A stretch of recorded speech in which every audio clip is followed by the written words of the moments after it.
Okay, good morning, everyone. It's 10:05, so we'll start. I think others will join as we progress.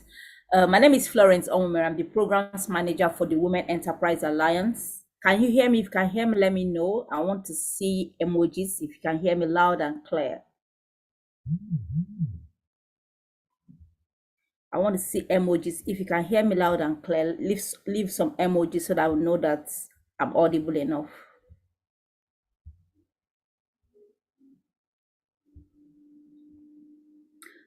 Okay, thank you so much, Idris Yunusa. Welcome to our DIY training. Okay, so now we're going to hand over to our partners, Astra Digital Limited, for them to tell us, come and train us on what we need to learn as entrepreneurs. So I'm going to invite Mr. Collins, if he's online, to introduce himself, and Mr. Chuka, welcome to our training program. Thank you. Hi, hello, good morning, everyone. Very excited to be today, and I and my team, I believe we have created something really special, right? So please, we would like this session to be as interactive as possible. So please share your emojis. Let us know where you're joining from, right? Let us introduce yourself a bit. Tell us the business that you do, because we want to use that as real world case studies as we go through this course, right? My name is Chuka Ikledo. I'm the managing partner for Abstract 9 Digital Limited. And for the last decade, since 2015 or so, we have been foremost forefront digital marketing and execution across West Africa. In that time, with high-level clients as Visa Card, Bank, Bank of Industry, AFDB, Unilever Nigeria Limited, and the likes, right? And we have kind of done a bit in terms of understanding the ever-evolving digital marketing landscape.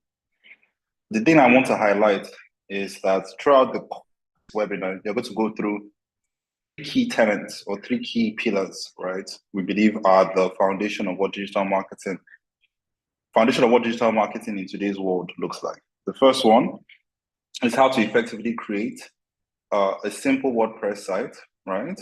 And manage it without needing any technical knowledge. Also, digital marketing, which is also very voluminous, showing how to create social media posts, how to manage your posts, how to schedule, how to create content ideas, how to create graphics and creatives, right? And the last one is email marketing, how to do lead generation, create a lead magnet and things like that. Everything that you're going to see today has been something that we have implemented at some point, used, and actually generated revenue either ourselves or our clients. But the key thing to note, the thing that is really, really important, is that your learning doesn't stop here. And quite honestly, if you think it does, then it's a different ball game entirely. Because the truth about social media and digital marketing is that it's a very iterative process. It's something that you have to keep learning, keep growing, keep experimenting until you get your desired outcome, right? So what we are doing today is really just an introductory class to the key tenets and key concepts, right? In terms of looking to succeed in this space, you need to be able and be willing to put in the work. You need to be able to learn. You need to be able to orientate yourself with new concepts, become with new tools, because we're going to look at a lot of AI tools and things like that. And the interesting thing is, it has never been easier in the last 10 years to be very consistent and have a strong digital presence as it is today. With the advent of generative AI tools, right, you don't necessarily need to hire a million consultants. Yes, there are some things that are very technical, but to have a good digital presence, you don't necessarily need to spend a lot of money, right? So we'll go through all that. If you miss anything, you can drop your comments in the chat section. The facilitators who will be taking the models will go through it as well.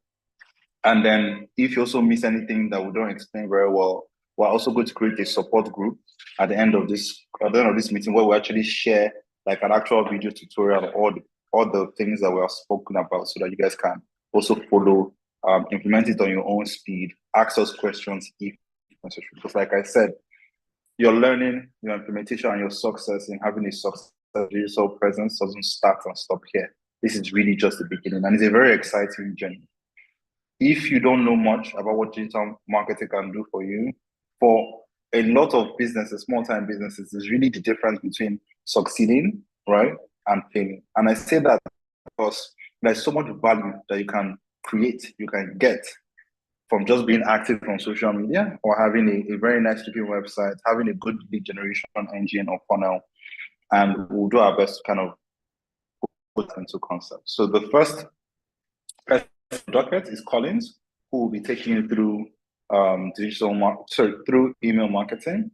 So the way the program has been set up is that's been broken into two. So you have the theoretical part where we explain the general concepts, and we'll have the practical side. We appreciate if you guys can follow as we are implementing it step by step. But if you can't, it's also okay, right? We're having the support group after this call to help put everybody through. So yeah, thank you so much. And I'm really looking forward to this.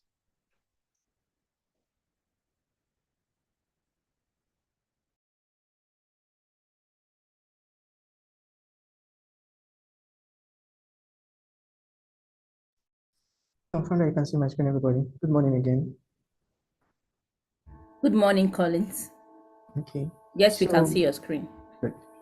It's a pleasure to be speaking to unique audience like this. I know a lot of us are coming from different aspects. Some of us might be into real estate, so some of us might be into productions. Maybe you're running your own personal business, maybe a fashion designer. So one thing I want us to take note of is that whatever I'll be sharing today will be of benefit to you because it's something we've tested and tried and we've seen the results. So to waste some of our time, I'll be taking us on email marketing. So, but one thing I want us to take note of is that when we think email marketing, we don't just think about, we don't just start with, oh, email, just send emails. No, emails is just like the second part of it because before you put to sending mails, you have to begin with, okay, capturing people's email, what would attract them to drop their mail. So I would begin with the first topic in the model, which is a lead magnet. So, like we heard, a lead magnet. So, lead is anyone that, let's say, a prospect that you want to convert.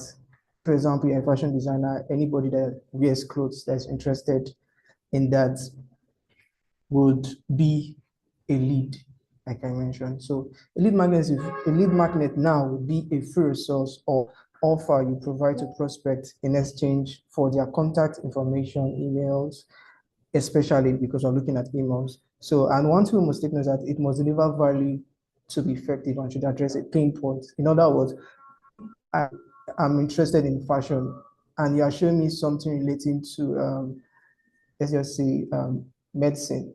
It's something that may not capture my interest.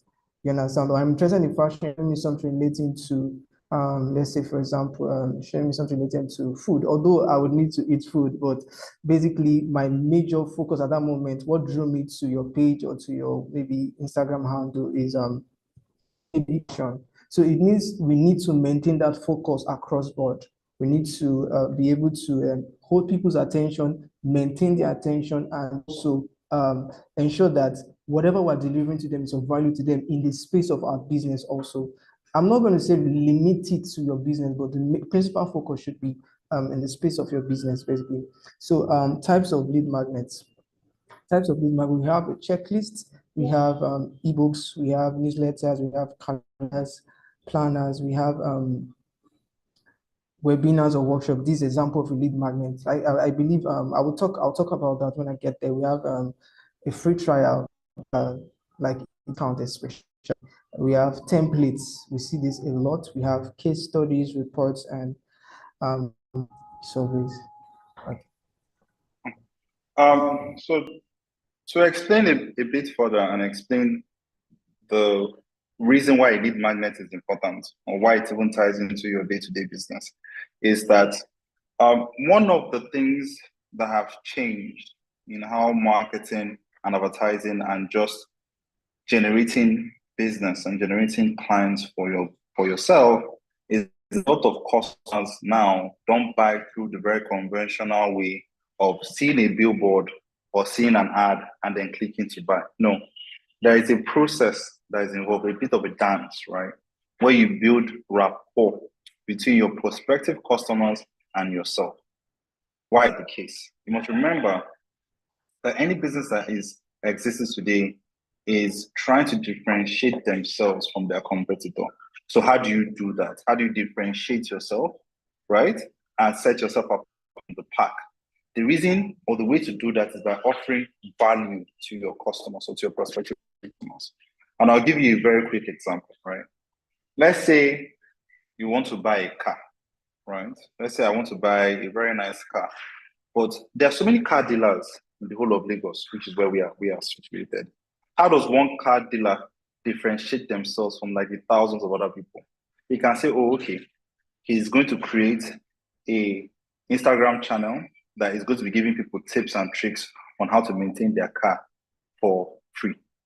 Or he's going to create a newsletter where he's going to create information and be sending it to people about the best car to buy, how to prepare your car for rainy season, right? Yes, it is a bit more work, right? But you must realize that if you're constantly and consistently giving out this content for free, first, your prospective customer looks to you as an authority in the space, so the decision to buy is automatic. If I have been getting information, free information from this particular person for the last 3 months, when it's time for me to make a purchasing power, I'll most likely go to that person that I know and somewhat trust and someone else. So that's why the idea of lead generation came into play, right? It's a sub-topic under content marketing where you are giving your prospective customers and clients valuable information and insights to build rapport and to build an authority in this space. And there are various ways to do that, right? Creating documents that people can use. This is something that we have also done, right? Creating free tools, free assessments that people can do and get value from you, right? So you can build our rapport is also something we have done. I want to just interject to explain that a bit better because it's very important to understand why something is important before you actually end up like doing it. So over to comments. Don't rush it.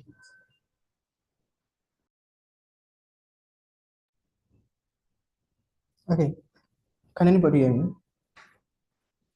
So I would really Yes. appreciate it. Okay, thank you. Thank you so much, Mr. Chuka.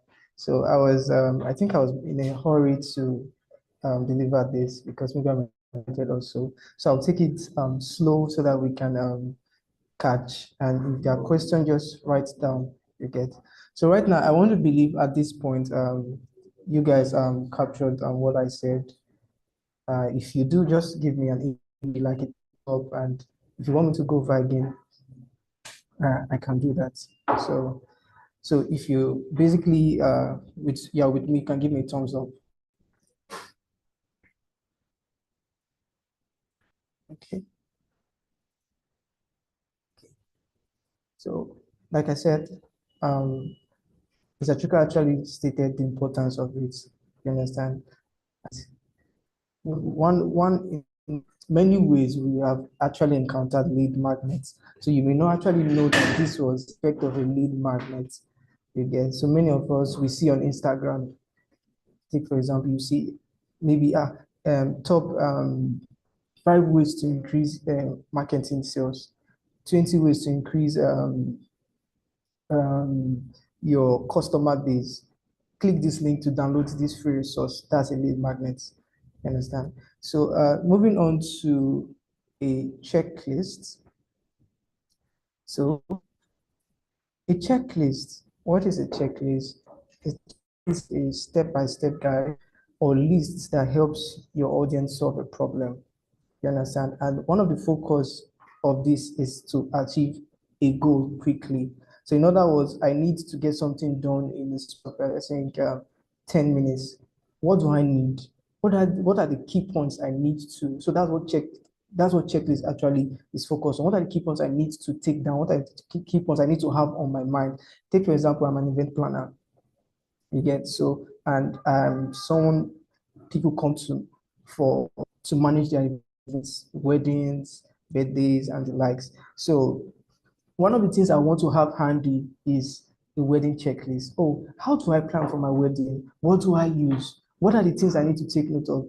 You might think these are stuff that people ought to know, but really, some people don't have that idea. So don't really even have some of all this information handy. So this is one way you can actually attract people that will be interested in your service. So I'm using wedding or event planning as an example. So you may be in different business, maybe production. Some people are interested in, oh, how do I know the right materials in fashion? You get, these are what you can pick. Or if you're selling, let's say jewelry accessories, this is how you can spot fake from original. So you just put some checklists in that light. It's very simple and sometimes easy to go. So early, maybe after this, I will just show us its way to get this done. Maybe a sample. So let me just focus on presentation. At the end, I will bring that up. Okay, moving on to ebooks. So many of us have access to these particular materials like ebooks. So ebooks are basically electronic books.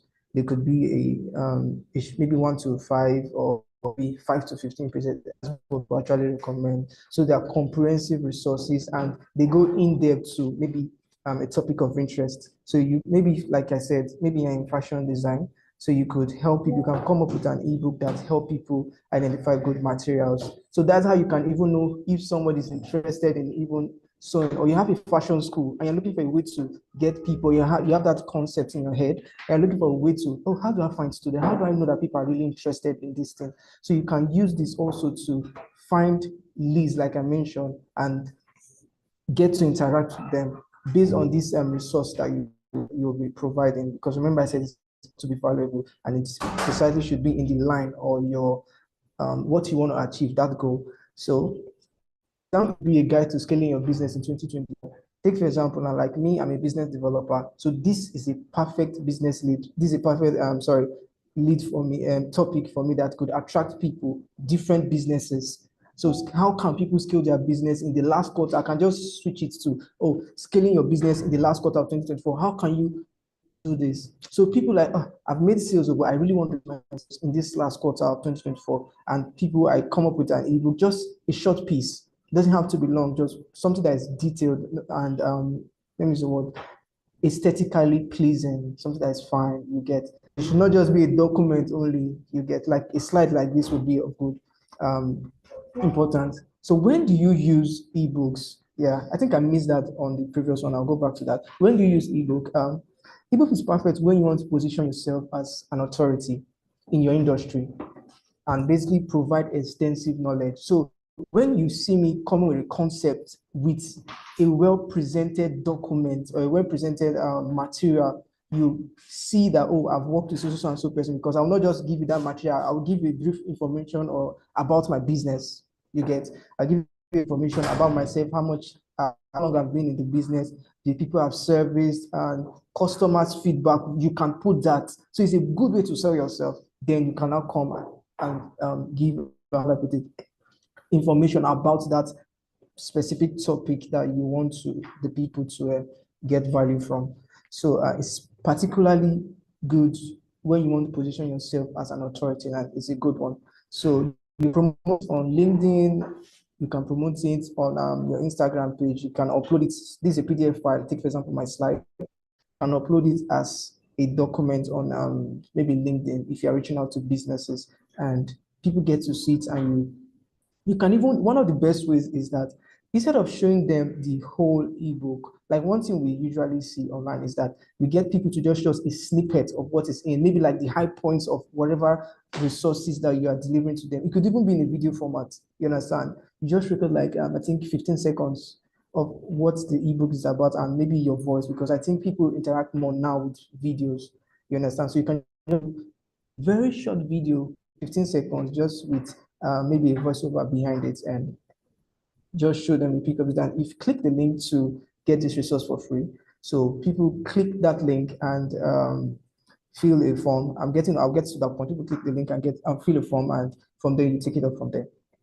So moving on, let me go back to the checklist I mentioned. So like I mentioned, a checklist is the appropriate time to use it is when you want your audience to make actionable step on a specific topic, that's the best time. You understand? So it's something that's quick, and basically the yes, they need it to make a quick decision on something. So that's like the best time to maybe communicate, or the appropriate way to use that checklist. So if you are with me so far, just give me a thumbs up. If I'm too fast, you can comment, or you're moving too fast.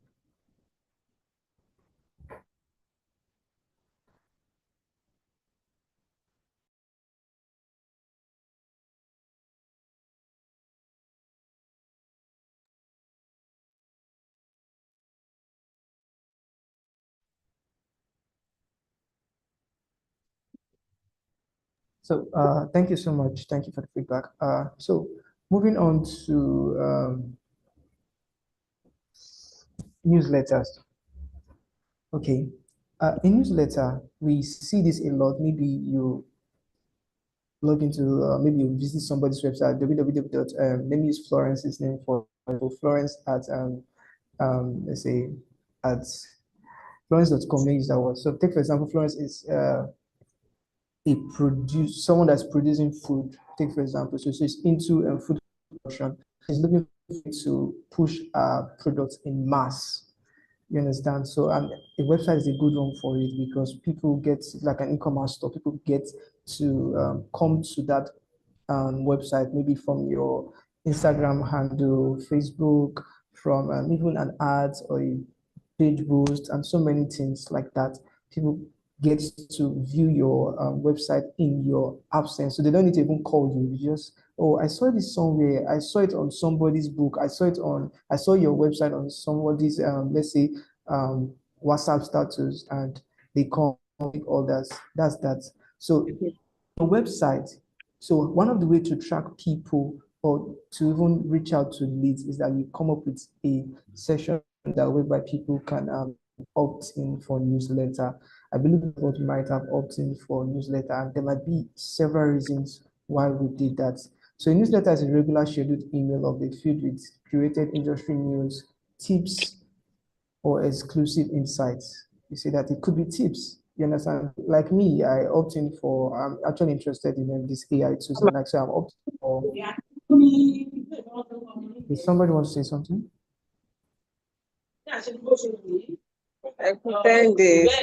Please, caller, can you mute? Okay. So, so like I said, I opting for updates relating to AI tools that would help increase productivity. And honestly, there are a lot of AI tools, and as the AI tools are released, and I get an email, so automatically, these people, their own work is that they go online, get information about updates that's happening in the AI space, and come up with something that they can share as a newsletter. So tips, industry news, and exclusive insight.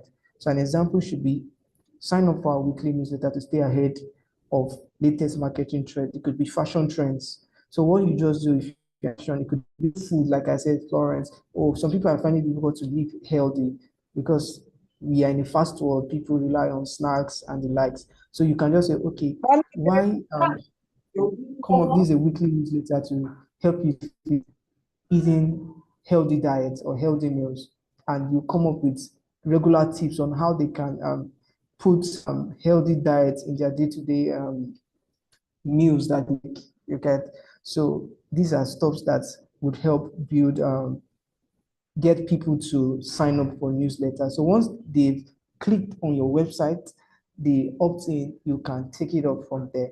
So basically, you use newsletter to nurture long-term relationships. You understand? So one of the beautiful, like I said, is that when I opted in for that newsletter for AI stuff, they kept on reaching.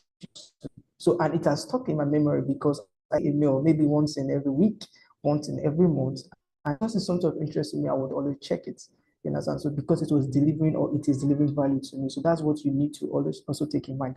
And one way they have built a long-term relationship with me, I mean, not officially, but the name of that particular company is there. And if there's an update somewhere, and they release it as a newsletter, gets to me. Some of us are even familiar with some banks that we may have particularly opted for their newsletter or financial news or financial times or stuff like that to get information. Not to spend much time, use newsletter to keep your audience engaged with regular valuable content.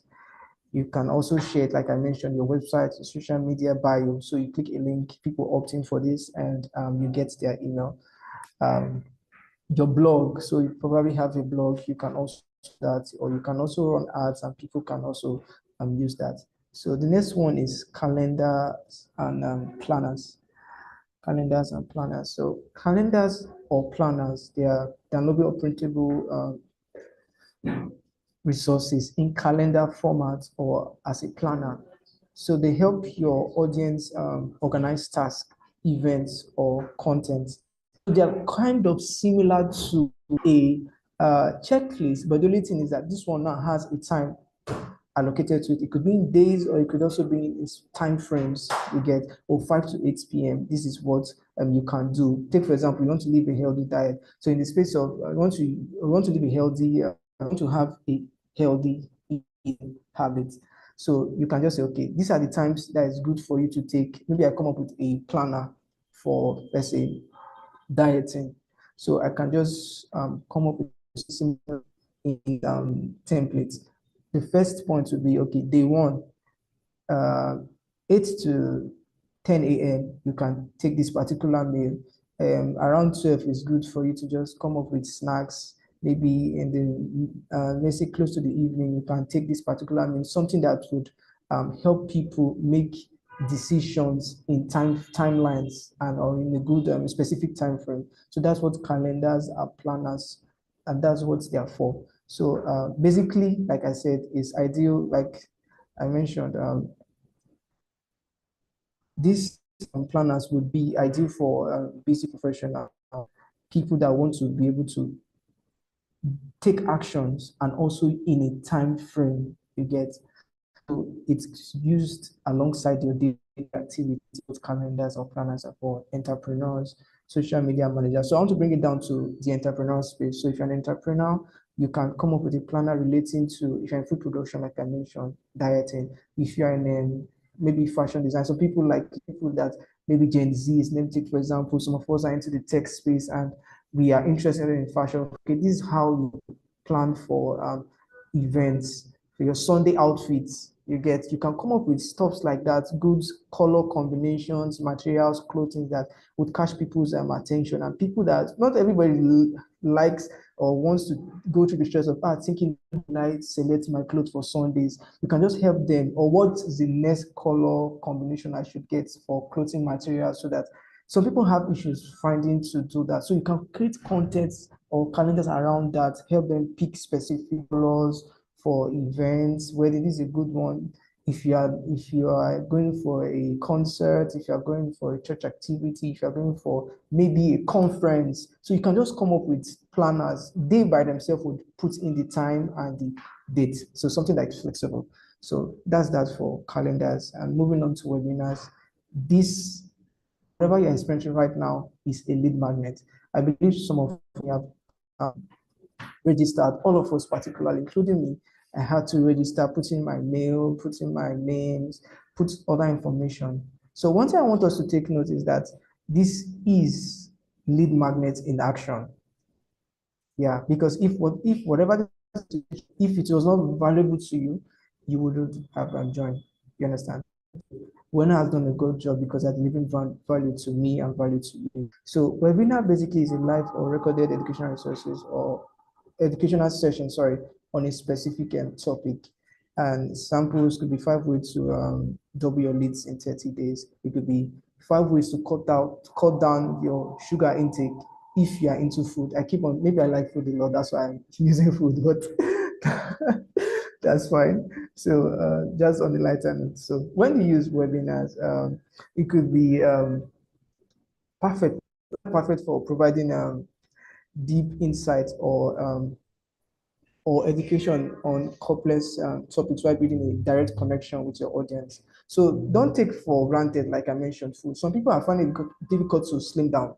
You understand? And some people will pay any amount to find a way to slim down. So, but a lot of us are taking that for granted. Maybe in Nigeria, we just think that, oh, last, if I want to slim, I'll just start fasting. So people have fasted and it's not working out for them because of maybe their gene. So this is where, if you are a dietitian, you can come in, or if you're into food, you can come in. You get what I'm saying? Maybe you sell healthy, let me use the word, maybe some drinks that will help improve, has good protein content in it. You can come up with a particular workshop around this, how people would have a way to plan their diet by themselves based on the budget. Or maybe shoes, or you have maybe a fashion industry. People, how do they transition into becoming someone that can fully manage their own fashion and business? Take, for example, you already have your own fashion school, you get, or you have experience in that particular line, or you sell clothing. So you can come up with topics relating to that, that you know that when somebody sees the title of the topic, automatically that person is interested. So where do you promote this? Like I said, Instagram, WhatsApp, what groups, your Facebook, LinkedIn. So WhatsApp group is something people, you don't even need any specific, you can create something relating to that. So in your Instagram page, you can just come up with a content, link people to the WhatsApp page where they can from there get the link, and also put a snippet around it whereby people can see and this is value to me. I make shoes. Also, I'm interested in also learning how to make shoes. Where do I start from? You understand? So these are some of the things that you can use as a way to, how do I put it, come up with topics, go through the challenges. Take, for example, as a business person, some of the challenges I have is that, okay, my background, I didn't really relate to business development. So I had to go through some materials, different particular places. There are a few courses on business development, honestly. So if I want to come up with something around this, is that, okay, what was my pain point? What was the thing I struggled with? You understand? You do maybe a little survey from people in your space, other maybe colleagues around that space. You do some little survey, find out their pain points. So you say, this is a very unique pain point that's everybody, or maybe 50%. Come up with a topic relating that. It means that maybe people that also want to maybe switch into your own maybe space, maybe fashion, like I mentioned before, would also have that challenge. Come up with a topic relating to that. You say so. That's for webinar. Moving on to free trials, we see this a lot. So most of the time, one of the things about free trials or discount is that a lot of people want to buy, but most of the time they don't have the amount, the actual amount to buy. So one of the things entrepreneurs to use, or maybe other professional organizations, one of the things they use is discount. They use it as a way to get people, prospect that interest in their service. So you can just put on your Instagram account a link to a form. Okay, you come up with a content relating to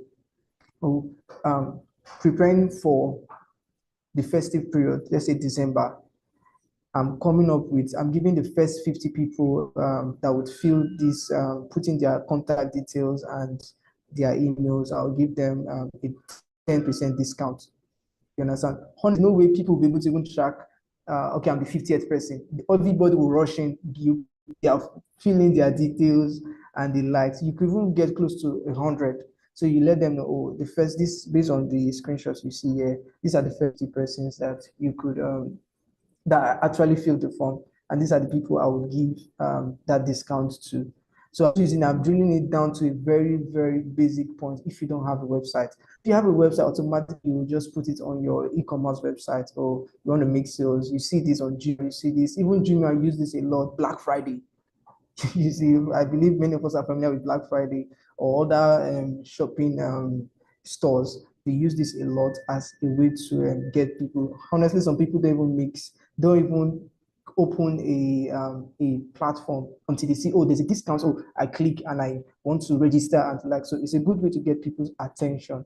And most of the time, you can also even use a free take for example, I've been talking about products. So if you are into this space, you're an accountant, you are let's say a graphic designer or something else, you can come up with or maybe let me use the word, a lawyer, take for example, or something in this provide delivery service, you can just come up with a tryout that, okay, they book a free consultation with me. You understand? I have 10 years experience in this and you're trying to scale your business. Let's have a brief call and let's get started. So people would put a link, people can fill that form and also book a time to get that call. Okay, if you have a question that, just write it down, please. And I'm almost through. This, I think this is the last one. Okay, second to the last. So just put it down and I would attend to them. Okay, let me just move a little bit faster so that templates. Moving on to templates.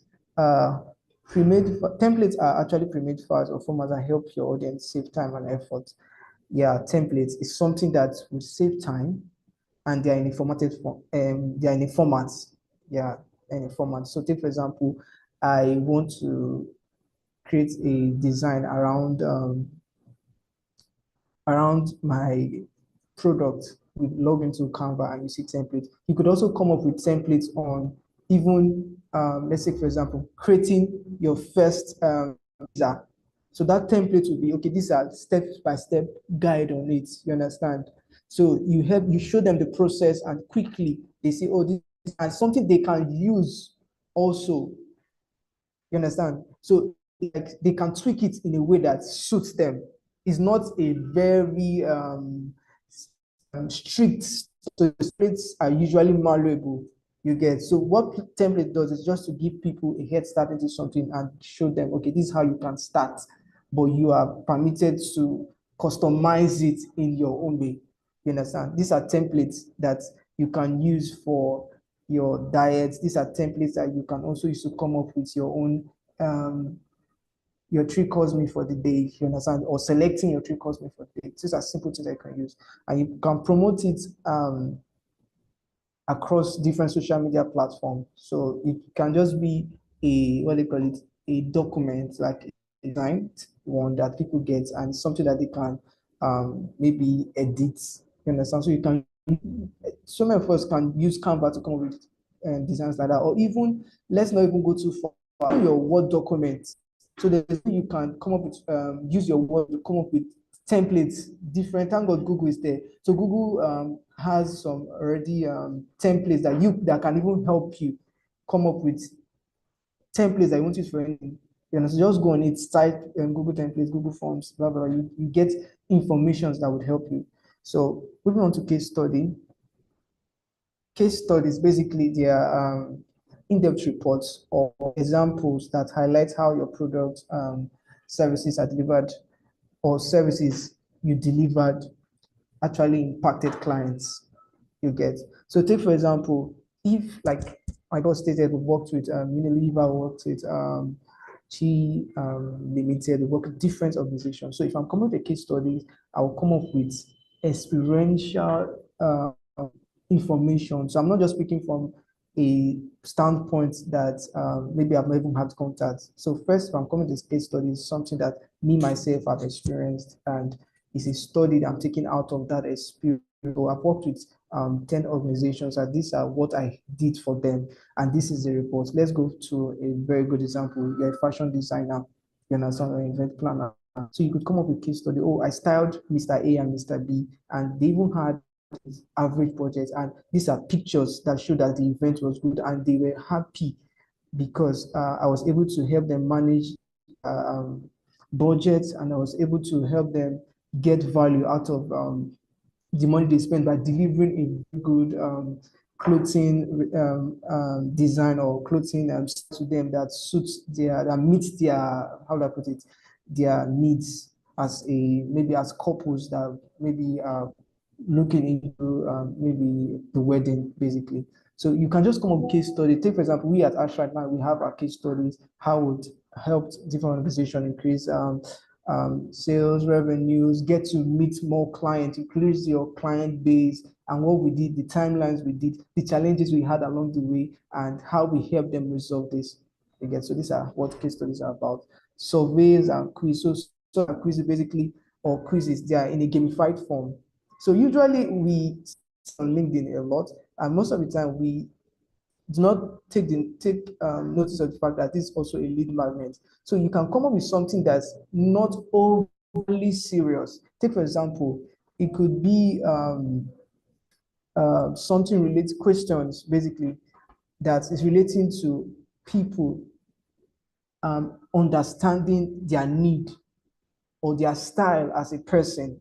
So basically, what survey do is that they provide personalized results, insights in a state of a customer's maybe details. So, say for example, I'm asking them questions that will help them understand the styles they would like as a person, their personality when it comes to maybe their choices when it comes to picking clothes. So a lot of people, when they go to make clothes, some of them want it to be very fitted. Some people want it to be maybe a little bit bogus, and some people are in between. You get like me, I don't like very clothes and tight clothes. I'm just taking that. Or me, I don't like to eat a meal that has a lot of pepper. Just a quizzes. So with that, when you put that, they get inform. Let's say 5 questions that would help them understand them their discover what their personalities is relating to what question you actually put as your quiz. So at the end, they get that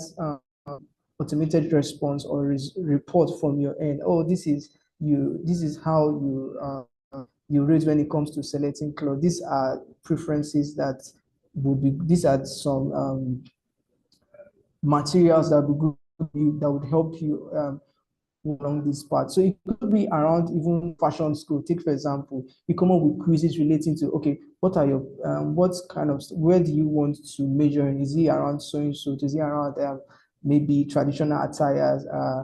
These what particular what are your challenges? You get how much do you have? What's your budget like? You understand? Quizzes around that, and you said okay. At the end, maybe the last thing will be at the end you get a free guide, understand, on how to start up. So a lot of people, when you can even put at the top, at the end of this quiz, you get a free guide on how to start up your fashion business if you're running a fashion school. So people fill that form and they know that at the end of it, they get to see something that be of value to them. So you promote this. LinkedIn has a way of doing that. You can promote it on Instagram. So you just put a little bit design around it, puts your link there to the form where they can fill. Then at the end of it, they get a link that would help them download these resources. So most of the time, like I mentioned, you see two lead magnets coming together to work so that you can achieve your goal. You understand? So you could use your survey or quizzes together with your ebook. You get so you come up with quizzes that when people can fill at the end, they download the link to one of your ebook. It doesn't necessarily have to be something you even wrote. It could be another resource that's free to download and you have the rights to use. You download and you use as a way for people to get value in that particular area of interest that these people actually want to get more insight from on. So at this point, I think I'm done. So you can just, if there are questions for me, I think it's a good time to, yeah.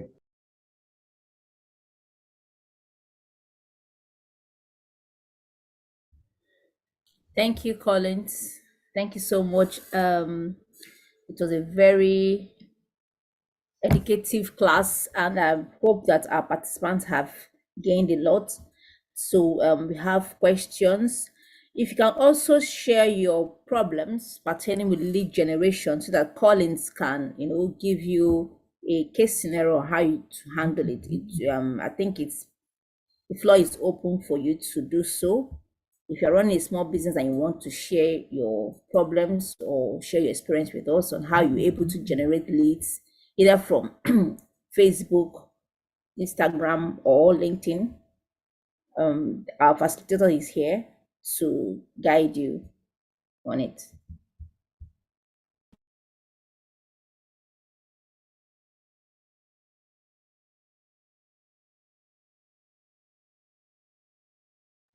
Okay. Sorry, I had a little bit of conversation with my team members, so on feedback from what I just did. Okay, Suleiman, you can Please, you can speak.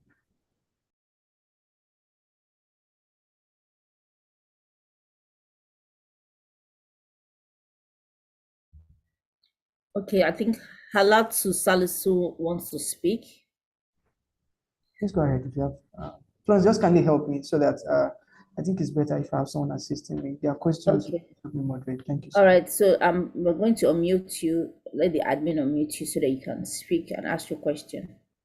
Okay, I think I've been unmuted already. Good morning. Am I audible enough? Yes, we can hear you. Good morning. Okay. So my little challenge running my own small business is that I believe in my own way. I try as much as I can to post content back to back. I've used the templates you spoke about earlier, and I've used the calendar as well for events and all of that. But and I do get maybe views and all of that, but it doesn't really bring me, my posts don't really bring me sales. I don't know. Is it that I'm not attracting the right audience? And how am I able to attract the right audience? That's my question regarding my own business. Thank you.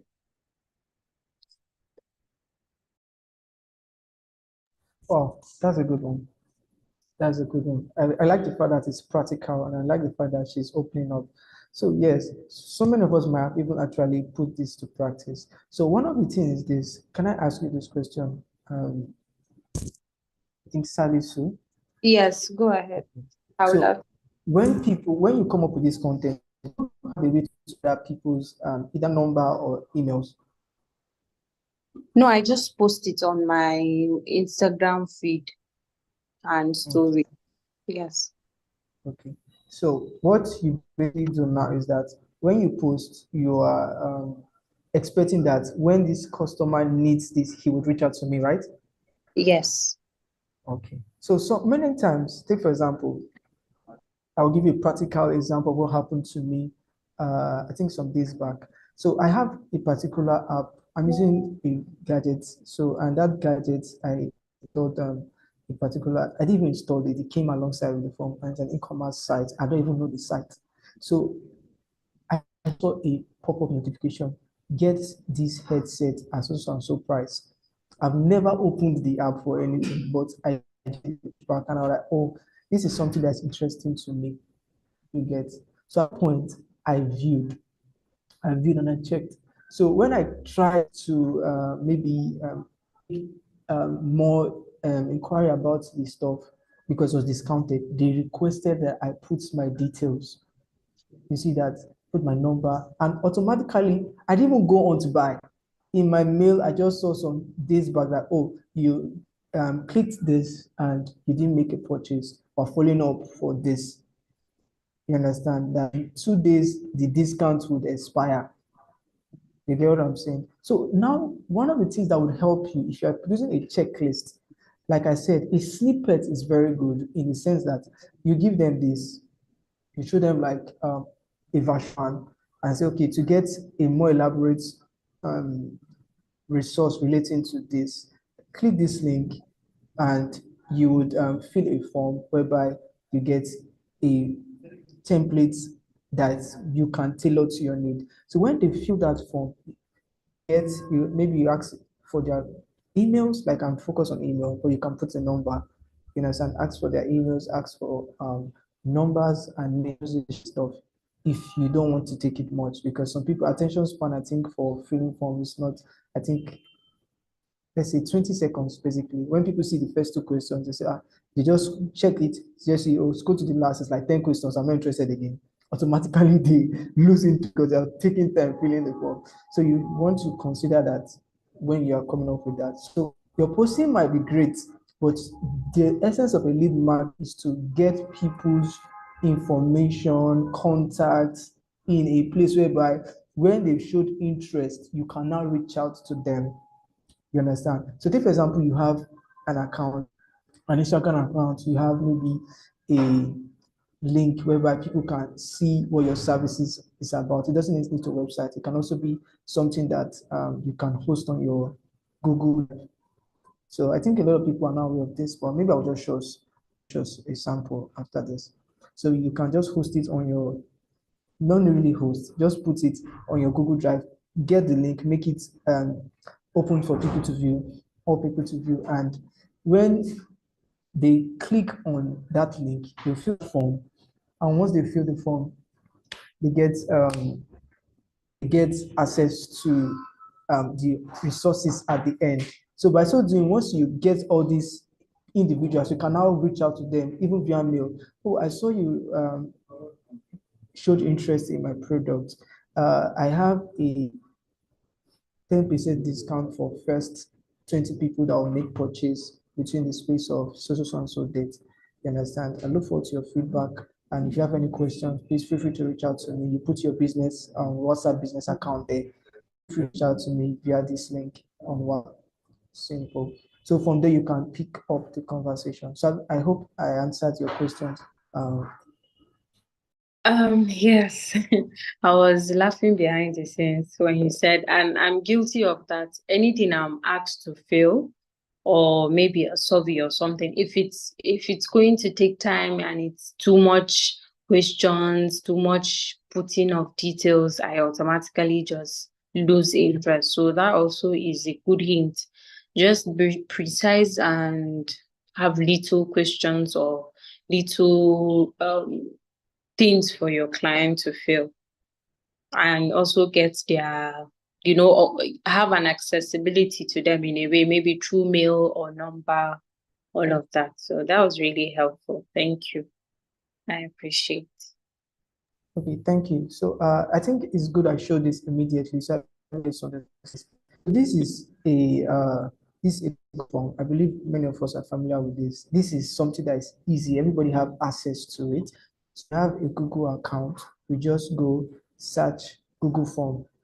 Basically, you see it if you installed it on your Android phone, if it's an Android phone, the Google Form, or you can use a web version to it. So these are stuff that you can customize. You can put images, you can put links. So these are stuff you can, like you see the questions, text.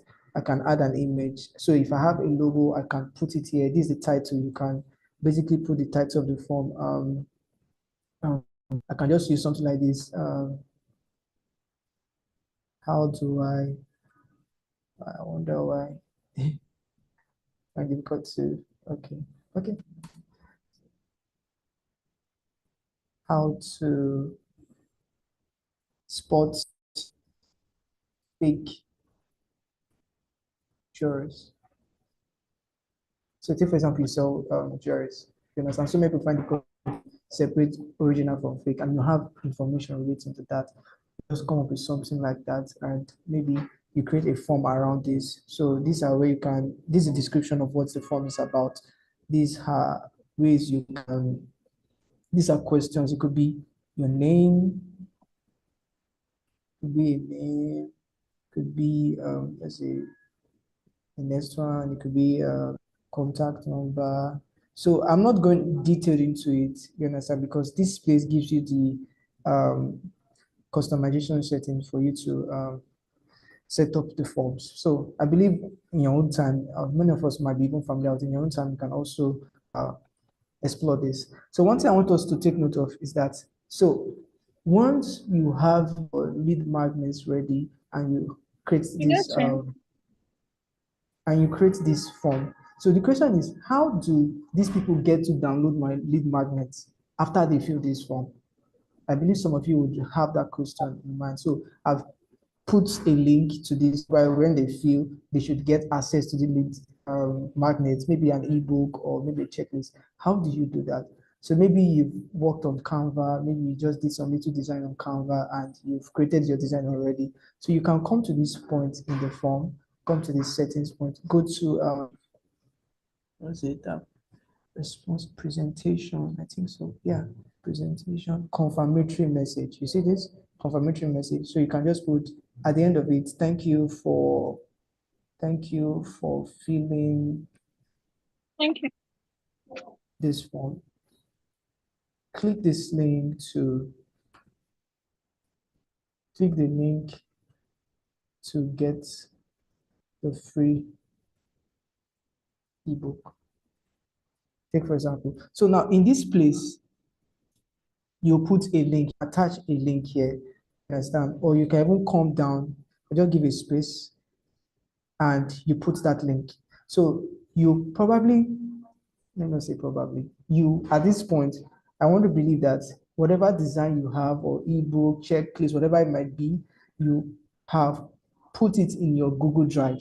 So the link in that your Google Drive, make it accessible to everybody. And so you make it accessible to everybody.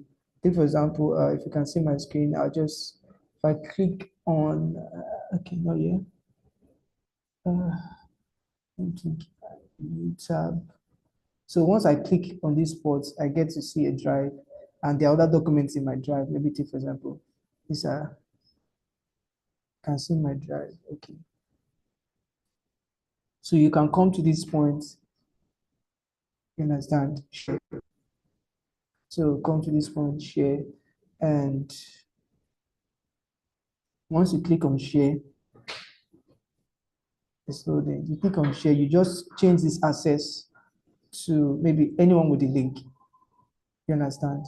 So if you already have your email on ground, maybe you want to push it to people automatically, you can't. But at this point, you don't already have people's email because they must have filled that format. They'll get to see this. So once you copy the link, you just copy the link, you go back to the form as I mentioned, you please, I don't know if you can see my screen. Okay, you go back to the form, just put a link there. So this would highlight there. So they click on the link and it takes them to that folder where it is and they can download it. So automatically you get their mail, you get their names, and at the end of it, once they are done, they will just click and download it. You understand? So that's one simple way you can do. Also, you can make your response. You can make it this response. You can make their emails compulsory. That if somebody wants to put their emails, you just have to put your email like this. Collect emails, blah, blah, blah. So that's that for this form, like I mentioned, because I think it's a very important aspect of it. So that you can put in your even handles and the likes. So I want to quickly move on to the final aspect of it, and this is like the practical aspect. So I will go quickly. So let's say 10 minutes. So one platform that I want us to take note of is this Apollo's platform. So you can get leads from here. So Apollo, you can just go Apollo, just type APOLLO, Apollo, sign up. So you go through the process, you sign up, you get access to resources like leads information, you get the opportunity to find out contacts. So I'll just share my other screen because this are official stuff. Let me just share my other screen where you get to see it. Okay, quickly. So Apollo is a very good platform in the sense that it helps you so this is like the one I use my account. So most of these email platforms, we have Apollo, we have Zoho, we have MailChimp, you understand? But I prefer to use Apollo. Excuse me. I prefer to use Apollo because Apollo is also a platform where I can search and get people's email, verified email. You get, so instead of me going through that stress of doing this, I will just come here, check. Most of the time, I can even open a company's, let me take for example, I open, let me look for one company's name, let me see, let me type insurance, which popular insurance company do we have? Let me see, insurance, let me look for an insurance company, it's or maybe LinkedIn, should I use LinkedIn? Maybe. So I come to somebody's website. Okay, take for example, come to somebody's website. It's loading. Is this? So because I have enabled Apollo, I want to believe at this point you have registered and you've signed up. You see this pop up. You download maybe the extension from Chrome Store. How you can download it? Just if you're using a system, you download the extensions from there. Then you click on it. You get to see the company's information. You see 160 employees. You understand? So you want to find out more about them. You just click employees. You see that just from the website. See, so this is something that this particular feature is free. This one now is not verified. If they have a verified email, it will tick as, you see that green. You see that I can copy it. You understand? So if you can see my screen, I want to be sure that you basically see what I'm saying. You can see my screen, just give me thumbs Yes, up. we can. We can see your screen. So it does not work for every site. You understand? It doesn't work for every site, but for some sites you can get information. And the beautiful thing about it is that this one is free. You can access this. This is a free account. So if you are paying for the service, you can get this. You get this very fast in the sense that, let me switch over to finally go to switch. Okay, good. Let me switch over to this. So once you is a fresh, I just opened this account today for the purpose of this. So it's a very simple process. Just start with Google, put in your email. So I mentioned, so Apollo works with let me use the word, a Google Workspace email, basically. So your Gmail, maybe you have a website and you use a Google, you paid for a Google Workspace, or you have maybe an official email that will not be collins@gmail.com. It might be collins@ashak.com, like I do have. But this one now, I'm using my own personal Gmail account here. I'm using my own personal Gmail account. So the good thing about it is that if you don't have the funds to do that, you can go to Zoho, this Zoho free business mail, and you can use this instead of your Gmail. You understand? And this would help you in the sense that people will get to see your mail and say, oh, this is a reputable person. This is not just a scam. Why is he using his own personal email? You understand? So that's one thing you want to present yourself as someone that has experience in this field, and someone that people not just look at you and suspect that who's this guy? Who be, take for example, you just put Abdullah or you just put at gmail.com. You understand? But when you have an official business name alongside the mail, people say, okay, this is coming from a reputable source. It's not a scam. You get that. So you create it and it's free. Yeah. So one of the beautiful things about Apollo is I get to this point, I come to, maybe I want to create a list. I'll just come to people. You understand? Or maybe I want to search, let's say, I don't want, let me use Florence's name. Let me see. Florence, am I permitted to use your name as an example? Yes, please. Okay. Florence. Get me. If it's something I have a database,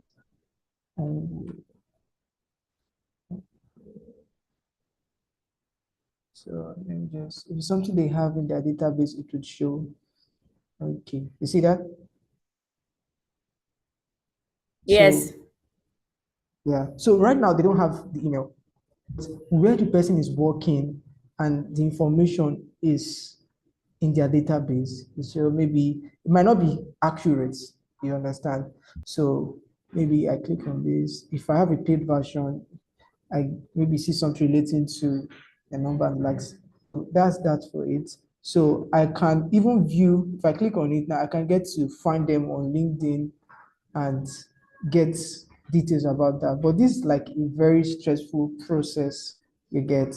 So all this actually because I'm just using it for example, you get information about the person. So this point, let's say let's use company. So I can search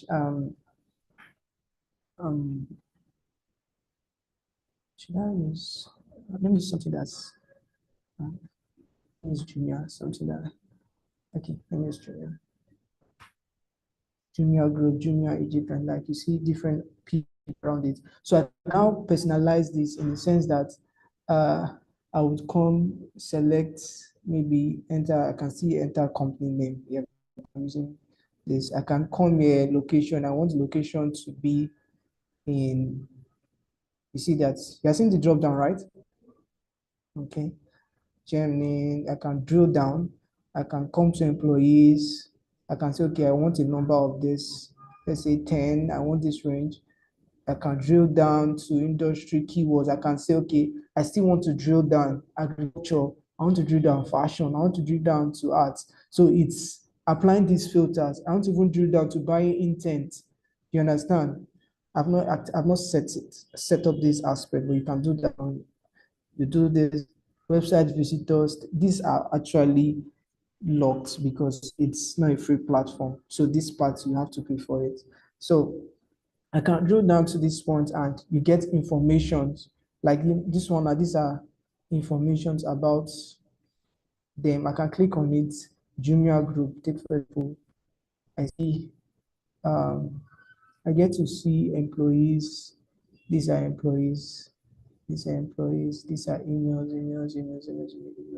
You get all, and I can now say, okay, with this, I want to create my own list. So you see this add to list here. You get, so you can select if you can also select the first. I'm coming. I should probably show a click, or maybe I'm doing it from a wrong frame. So you can select select and add to list. Okay, at this point, okay, take for example, I'm searching with company. Name is company now. I'm going to company and using Junior or maybe Amazon. You get, so all the individuals that are working for Amazon should pop up. Let me use let's see if let me use incoming, excuse me. Okay, I'm using people when I come to companies. Sorry. So Amazon, I click on this. I get to see individuals here and I select all this.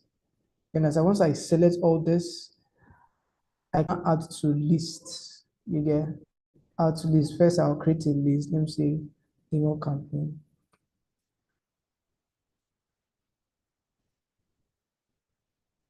That's a list. So email campaign and voila. So still no data available. So once I create a list, select all this, then that's it, add to list. At least one list, okay, the drop down. Okay, list I created hasn't showed. Probably I can come to this point. Okay, create a fresh list. I guess it has not updated. So you create a list around this and you add individuals to it. So for the free version of it, you don't get, maybe you just have maybe twice to use a platform. You can just use it twice. So one of the things we do is that if you are not using a paid version, you can explore what they call MailChimp. So, but I will not really show you a lot about it, but MailChimp is similar to Apollo in the sense that it gives you the opportunity to use some free version. You understand? So MailChimp free, let me say free plan. You understand? So MailChimp, so you can get these information from Apollo because Apollo gives you the opportunity to export data in your free version. You get information from Apollo and you can also bring it to MailChimp. You have, I think, a free trial. Yeah, it's a free. And also send mails, monthly email send. So you have you can use this. So once you maybe register for this platform, it's similar to Apollo, but MailChimp doesn't give you that freedom to search for prospects. You get what I'm saying? So you can use this search for prospects, and with that you can, let me show you something more. Maybe because it's a new account, I'm finding it difficult to show some things. I'm switching over to this. So this is what we use basically. So you come here, you have home, and I have, maybe I want to search. So I want to search. I have, it's taking some time. So in my list, I have saved searches, maybe, okay. List, I already have some list I've saved. So I'll just pick maybe people in oil and gas, you get. So at this point, I have 10 people already. When you see a green tick, it shows that these meals are verified, that they are sure of it. So another way, most of the times, another way is to export this, and you go use your Google spreadsheet form. You put it in your Google spreadsheet form. In your spreadsheet form, you see formatting. There, you format it using smart chips. So smart chips, use it at set the smart chips and use that people. So take for example, I would like to just show you how to do that quickly. That's something that you can relate. So you come to this point, take for example, there's my email.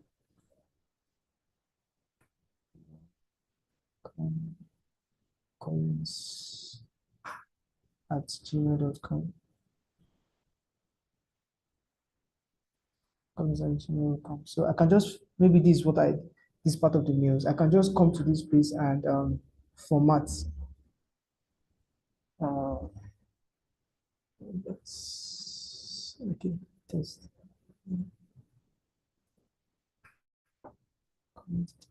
Research instead. So sorry. There's a function here that can check. Okay, smart chips. So smart chips, it helps you find out if the meals that you've actually used are real mail. So this is not showing because this mail now, usually Gmails would have, personal Gmails would have what they call it, numbers at the front of it. So, but one of the things that the smart sheet would do, it would help you enable that, okay, this particular, help you know that this particular mail is real. So if you want to further verify that, okay, in a simple way that these mails are actually good to go, because you don't want to get a mail that when you send it to people, would go to their, would bounce back, it's perfect delivery rates. So that's that for this. So how do you, maybe you've created a list, you've clicked on this and you've created a list. How do you send these mails? Come to sequence. You understand? So I have a lot of ones I've set up. Come to sequence. You can start afresh by adding contacts. You understand? Maybe from the ones that, from that form now that you've created, and you upload it as a CSV file here.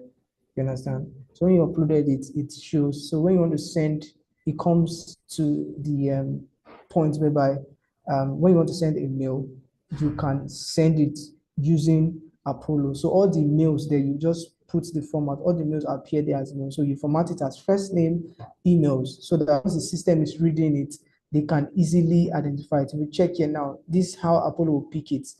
The first name in your sheet now would come to this point. You understand? So maybe your name is Florence, hello Florence. Like here now, for example, it's Google that was used. You understand? Inquiry, I use, this is subject of the email. So once I want us to take notice that when you are sending email, it has to be direct in a way that would help close customers or convert people to become customers. So you want to start your subject with something that would maybe draw people's attention, or maybe I'm reaching out to Google. Obviously, people be attracted to emails like this. Oh, who's reaching out to me about my company? You understand? It could be something relating, get 10% discount on so and so product, or specialized, personalized and dietary plan for so and so this. If it's someone that actually filled out your form, you understand? You want to reach out to the person again, you get. So just put something that is relating to them. You can put their name here instead of company. You guys, you can be the first name here so that it's inquiry about this and personalized and diet plan for James. You understand? Or 10% discount for purchases made from James. You get. So you just write, the first line is very important. You understand? Because when these are the that people get to preview before they open the mail. So if something draws interest or captures people's interest, they would open it. And that's what you want to get. First thing, you want people to open the mail.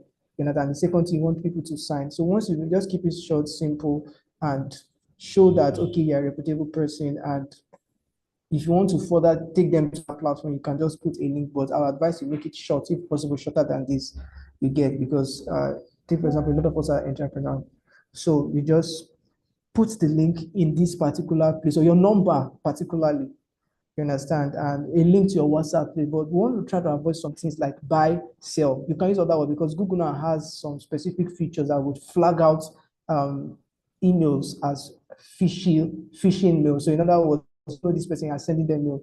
So some people don't like it. So you want to be as friendly as possible to make people feel comfortable to you, introduce yourself, but should be very sure, like I did here. I'm Easy from Attract 9. So these are other business about that work with us. So I'm Easy from Attract 9. Introduce yourself, tell them how you possibly what you want to sell in a very precise way. Can even put an option for them to maybe get on a quick call with you in their time. You understand? Are you up for a quick call to discuss for? Can we put those 3 o'clock work for you on Friday 3 o'clock? Anyhow you want to put it. Sorry, I'm rushing. So that's that for this. So take note of the templates. You want to keep it precise. You want to be direct to point. You want to put a way that people can reach out to you, your numbers or your link to your WhatsApp mail. Then that's that. So once you set up this, automatically you save. You can also even send a test mail. So once you've saved, it gives you the what do you call it, the option to just send the mail immediately. You get. So I think at this point I would wrap up now because I spent a lot of time. So we will share other resources that will further give insights on whatever I've discussed.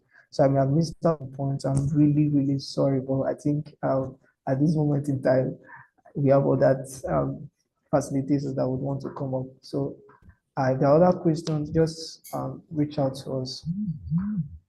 Hi, everyone. So please let's give a massive round of applause for Collins. I think that was extremely well detailed. Yes, he has gone very in depth. In fact, now we're not even quite sure how to complete the remaining models, right? So very quickly before we go to the next model, how was the session? Does anybody have any questions?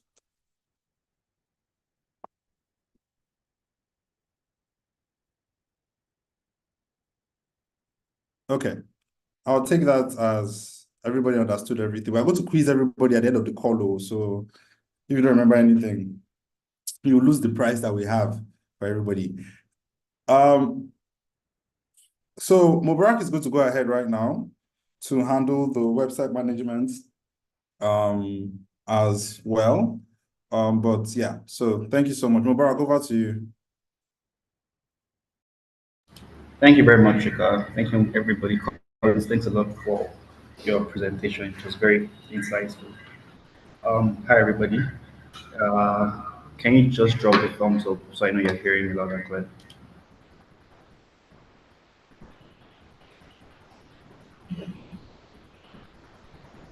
Okay, so my name is Mubarak, and I'm going to briefly show you guys in this module how to actually create and manage a website by yourself without having to code. So real quickly, I'm going to share my screen. Let me know when you can see my screen.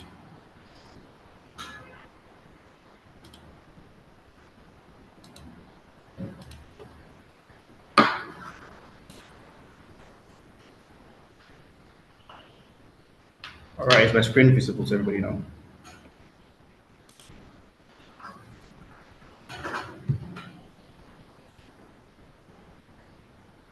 Somebody say yes if they can see my screen.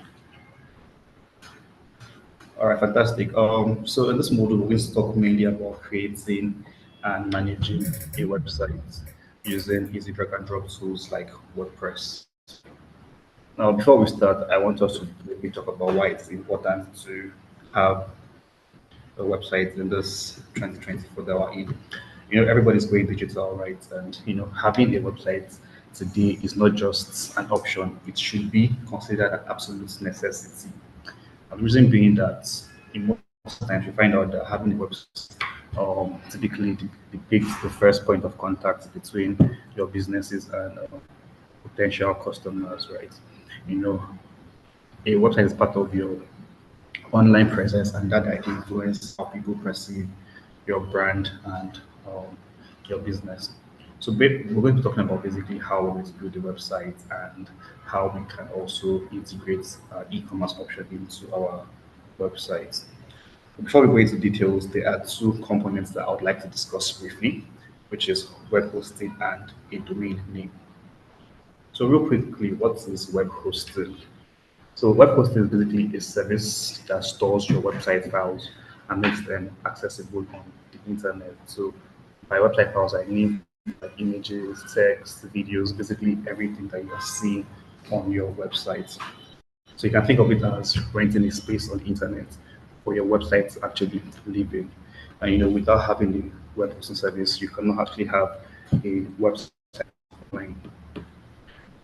So there are different types of web hosting that are available to people. Typically, we have three main types. The very first one is the shared hosting. Shared hosting, as the name implies, is typically aimed for small websites with low traffic.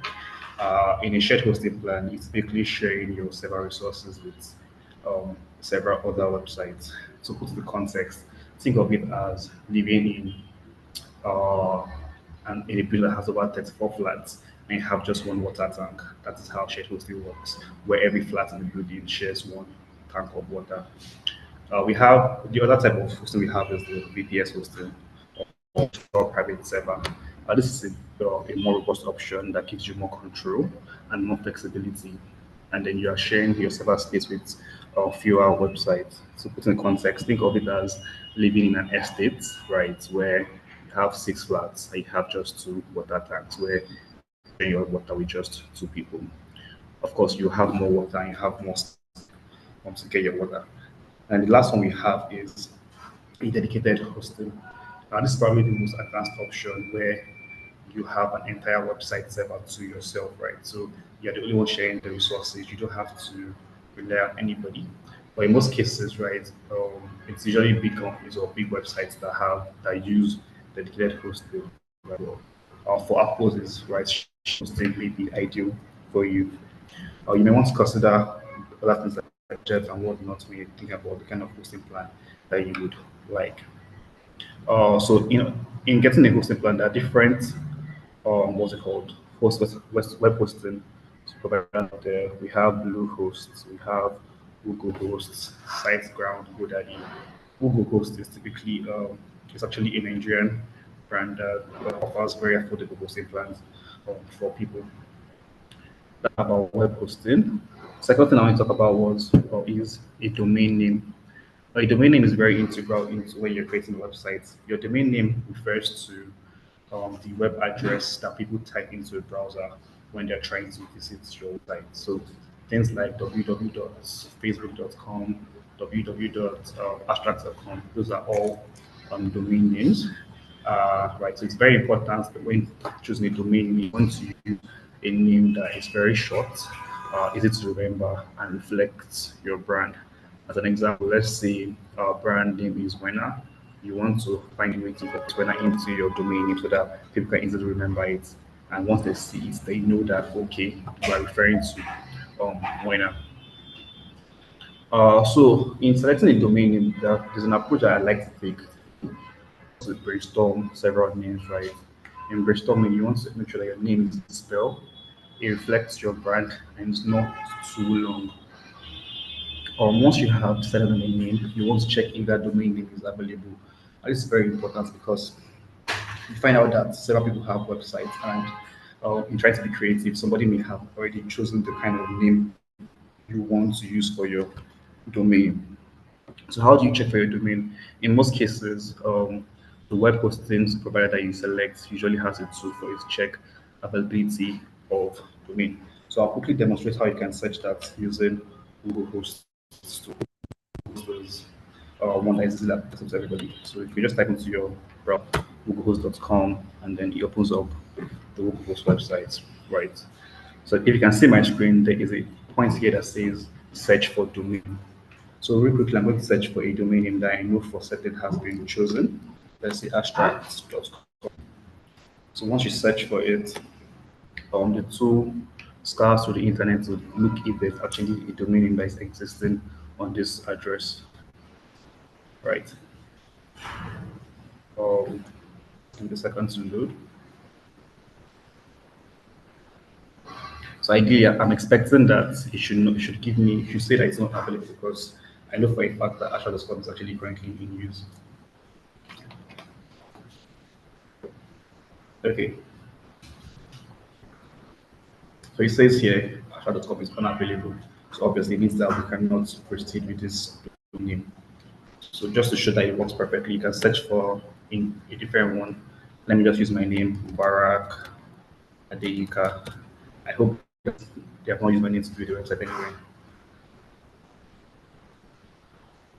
Fantastic. So it says here Mubarak Adeyika is available, right? So I can go ahead and add it to cart and then proceed to checkout in order to purchase the domain name and the hosted, right? So once you have seen your domain name, once you have purchased it, you now to go ahead into actually building your website properly. Also, for this guide, I'm going to focus on two popular site builders. The first one is what we call WordPress, which is probably the most widely used, and the second one will be Shopify. Just by a brief introduction, WordPress is basically a drag and drop platform that allows anybody with no experience at all in coding to build their own website. It's very flexible and easily customizable, and you have several tools. You can easily build a website that maybe it's just for corporate events, you want to showcase information to your customers or not. And you can also build an e-commerce platform on WordPress. I suppose Shopify is the second option, but Shopify is actually just um, strictly restricted to um, e-commerce platform. So you can actually have a corporate website on Shopify. But the only difference is that Shopify allows you to have an all-in-one plan whereby you don't have to purchase hosting separately. You can just go to Shopify and start building your store. I would focus more on WordPress in this tutorial because WordPress like gives you both options where you can have an e-commerce element in it and you now have the Shopify element. So real quickly, I'm going to go into what so typically once you purchase hosting and domain name from any of your selected providers, they give an option of installing WordPress automatically on your domain that you have purchased. Um, Typically, the hosting provider allows you to install WordPress by just clicking a button. Once you click that button, in like 5 minutes, you have WordPress installed on your domain name. Once you have WordPress installed, you can now start building out what you want to build out. It's very easy. So I'm going to show you how to do it now. For this, our guide, I have created a demo website that I'm currently showing. This is what it's used for our demonstration. Right, so after I have already purchased the domain and hosting. Once you do that, it takes you to a login screen where you log into the admin panel for your WordPress website.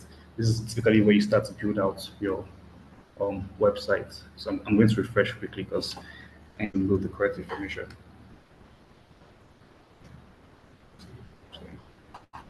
Okay, so it has a little bit of authentication here. So when you log in, it takes you to your admin panel where you can actually start doing several things on WordPress. So please give it a minute until it load quickly.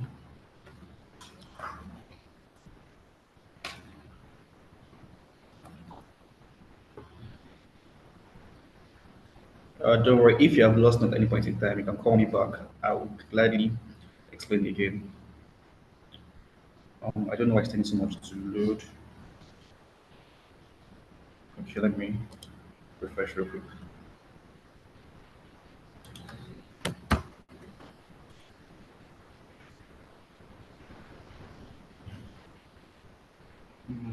Just give me a minute. Fantastic. So what I'm showing to you now is the admin panel of your WordPress website. Currently, we're under the assumption that we have not built anything. So the first thing you want to understand when it comes to WordPress is that it is very customizable and you can install as many things as you want. So no matter the feature that you want to have on your website, WordPress can handle it. So by features, I mean things that you want to be able to do. So if you want to buy and sell, if you want to ship locations, if you want to show users where you are currently, WordPress can handle all of that. So the first thing you want to understand about WordPress is for every WordPress website you're building, you need to have what we call a theme.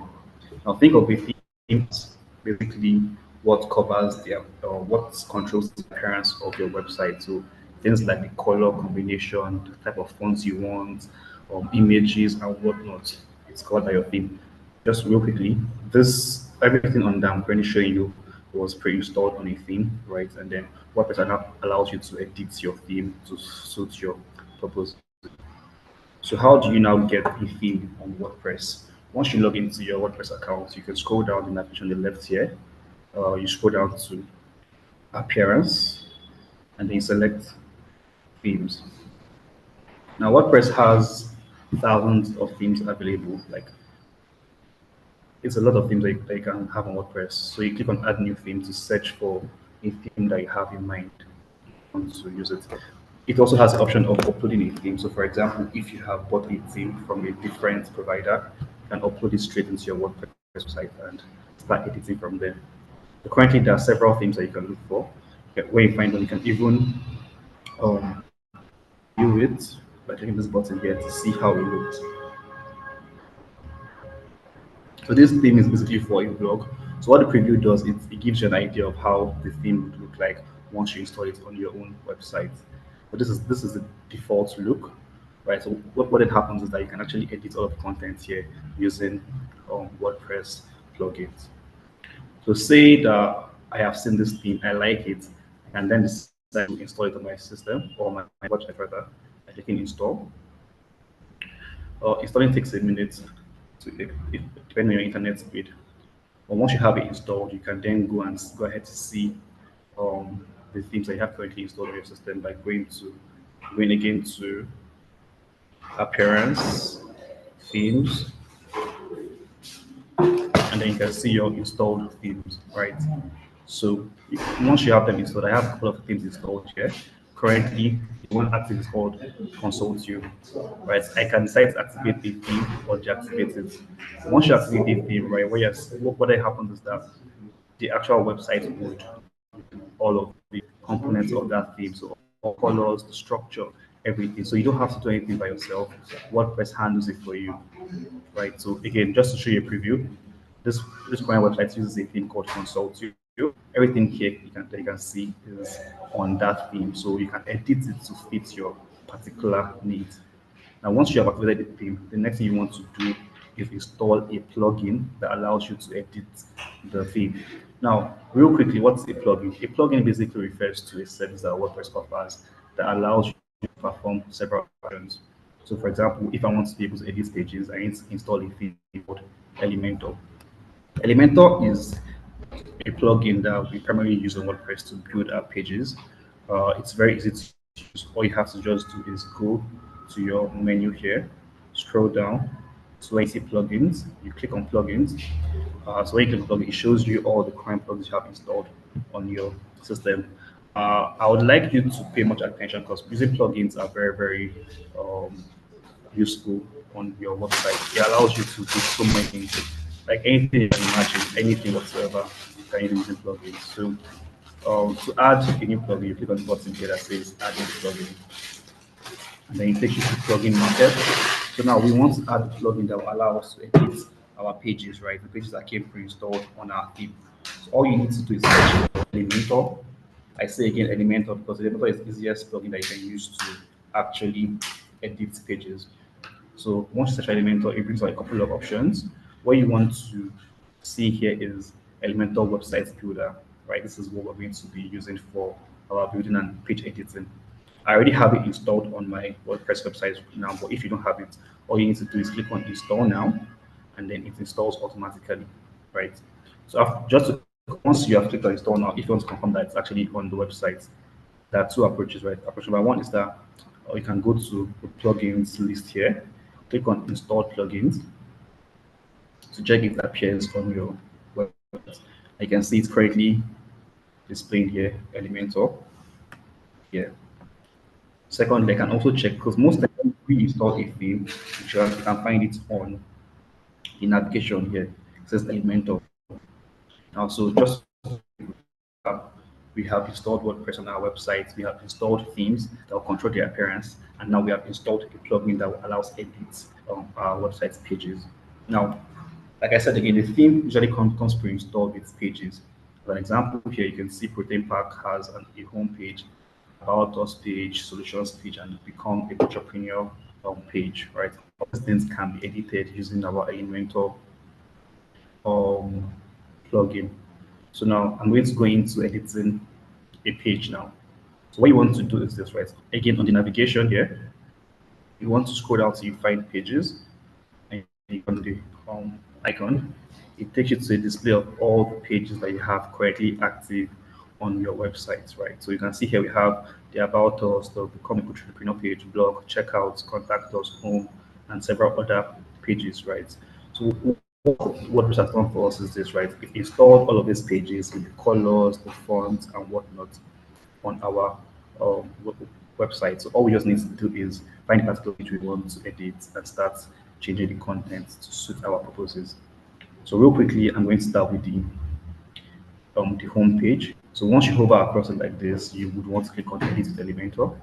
Clicking on it takes you to the Elementor interface where you can now start to edit your uh, home page. The reason why we use Elementor is that it's very intuitive. You don't have to be cross-checking what you're doing.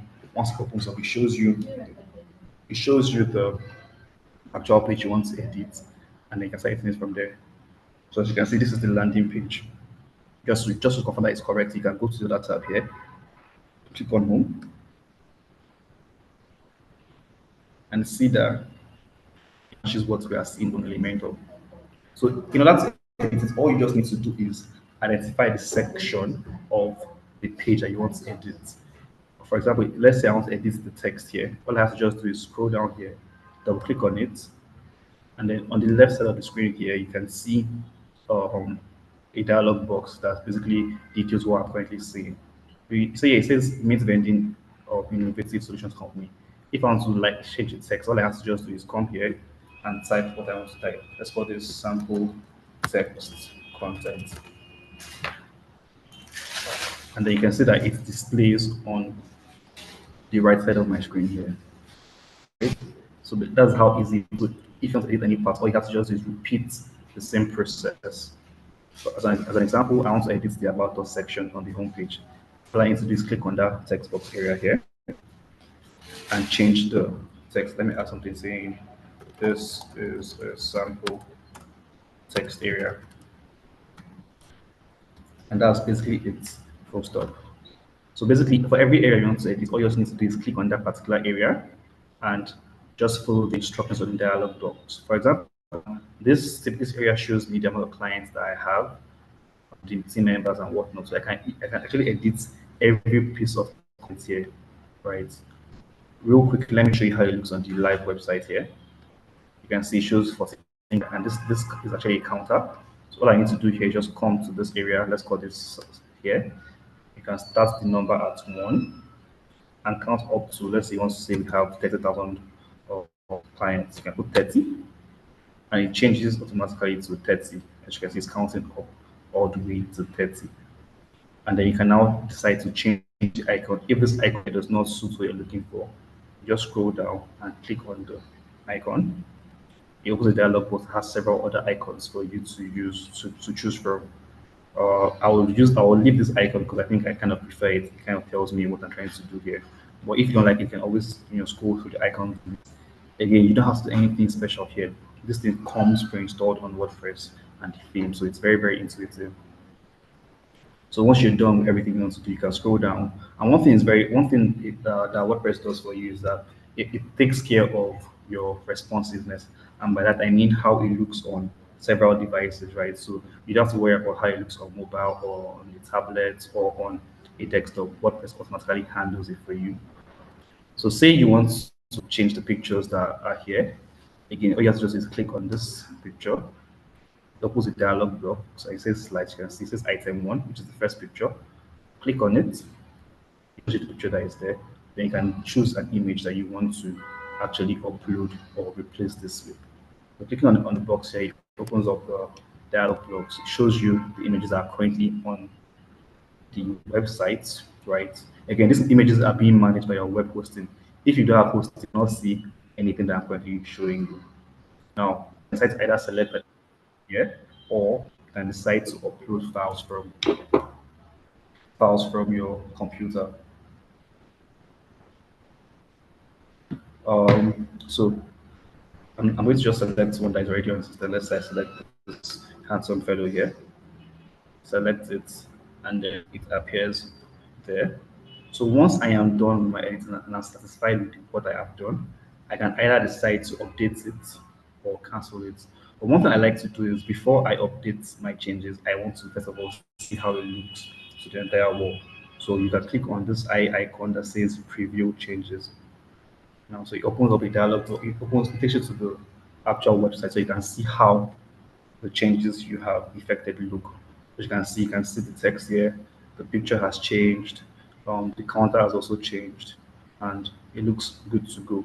So you can repeat all of these steps for every single page, and it will be the same process. The only difference is that for each section, you may want to include more information. For example, you know how we add more info for this counter here. So you may want to, you can also change it. But everything you're seeing here can either be replaced or removed totally. Okay, so I'm not going to update it, or I can update it for you guys so that it becomes live for everybody anywhere in the world. All right, so it has been updated. I can decide to leave this screen, the editor, clicking exit here. So exit takes me back to my WordPress admin panel. Very quickly, if I go to the main website and I refresh it, you're going to see the changes that I had made. So let me refresh that real quickly.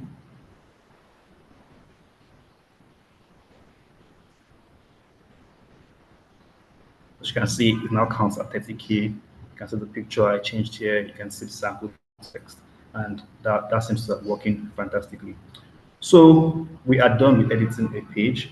You can repeat the process for all the pages you want. Again, it's very, very straightforward. Again, maybe when you start out initially, it's a bit daunting, but the thing about WordPress is that it has a lot of documentation that you can read into for you to understand how all of these things work. Um, Before I go further, let me know if you're with me. You can just um, send a thumbs up to the group chat. Um, right. Also, I see a question from Catherine Daniel. She's asking if WordPress can be used on mobile phones or strictly on computer. I'm assuming you mean the editing of pages. You can use your mobile phones, but the thing is that for things that are this complicated, you may want to actually have a desktop computer because again, while it's easy to use a phone, it may not give you the actual view you want to see, right? It has a mobile version, obviously, but again, you typically, if you can, you want to use your desktop to handle WordPress. All right, so I think I can continue now. So we have covered installing plugins, covered how to edit the page. Right, so now before I continue on WordPress, I wanted to draw a quick distinction on Shopify. You know how I mentioned that Shopify is strictly for e-commerce website. So all of this is that I have done on WordPress, installing a theme, editing images cannot be on Shopify. It can only be done on Shopify store. So again, if you're looking to just sell items online, Shopify is your preferred tool to use. But if you're looking for a more robust tool that handles corporate websites and e-commerce, you want to use WordPress. I typically recommend WordPress to every beginner because it's easy. The only thing that Shopify offers you that is different from WordPress is that on Shopify, you do not need to purchase a domain and hosting. It comes pre-installed. Although Shopify is a bit pricier, I think they charge $29 per month for their subscription plans. But WordPress, once you have purchased your hosting and domain, everything that you're doing is free. But all the plugins that we have here are actually free.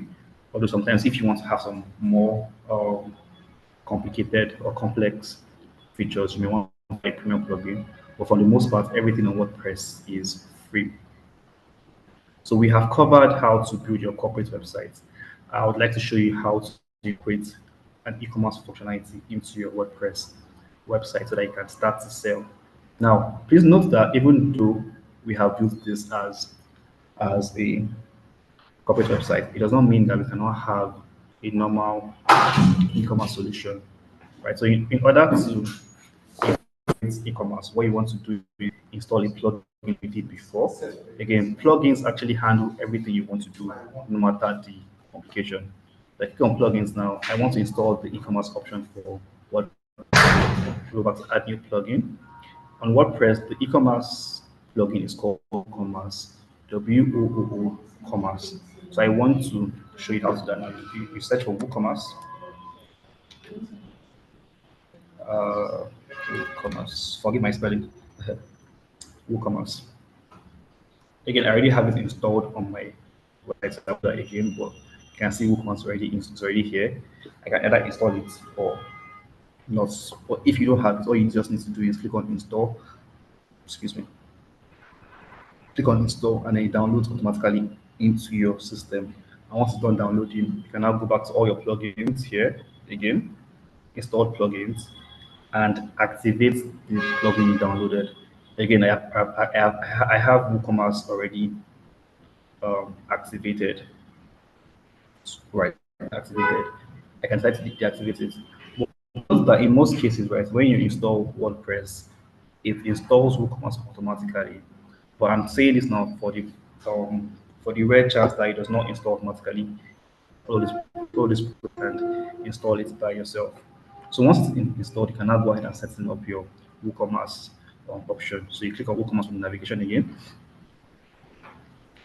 and then typically what happens is that it asks you a couple of questions, where your store is it in Nigeria, Ghana, wherever, so that it can basically adjust it for you. Once you have chosen where your store is, you want to now start adding products to your store, right? So I click on products here.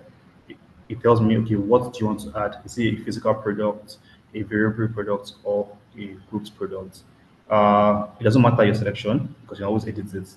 But I'll click on physical product.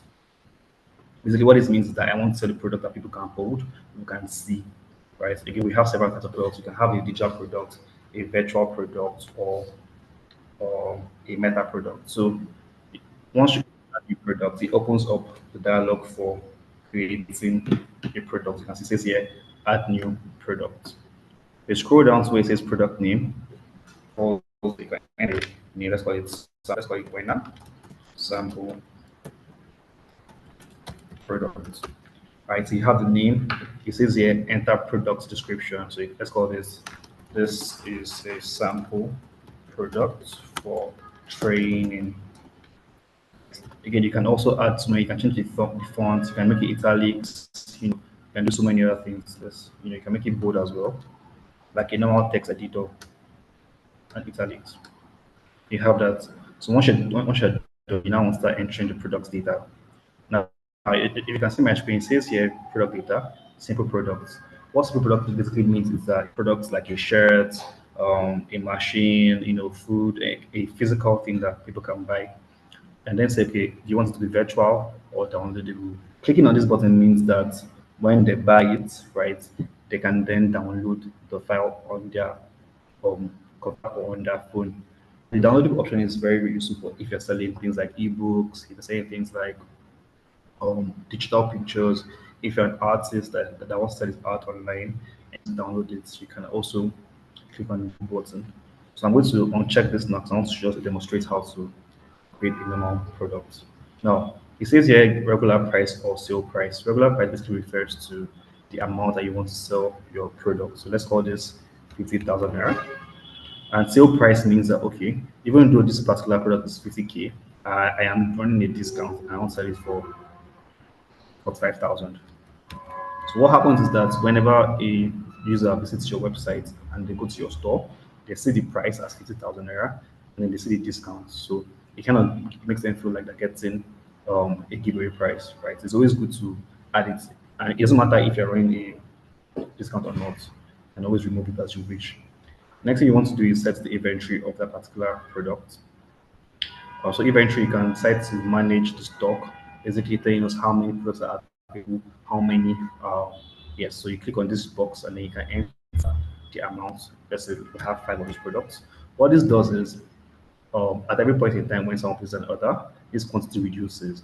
So at the point where it gets to 1, you receive a notification that, oh, this particular product is already low in stock quantity, kindly update it. So WordPress really handles, it handles everything from your management to other states. Uh, so you can now decide to set the shipping. Shipping basically refers to, in case if you are selling heavy products and you're using a logistics partner, it tells the person how much or how much weight this particular product would weigh. So it's not compulsory. You can decide to do it or not. But for most cases, you can just decide to add some weight. So it's 5 kg. And you can add, the weight, length, and height. Next thing you want to, once you're done with that, you can now go ahead and add a short description. This is like, we have what it's about, or you want to add a catchy phrase here so that they can see in more detail. Let's call it get this and enjoy. And in italics as well.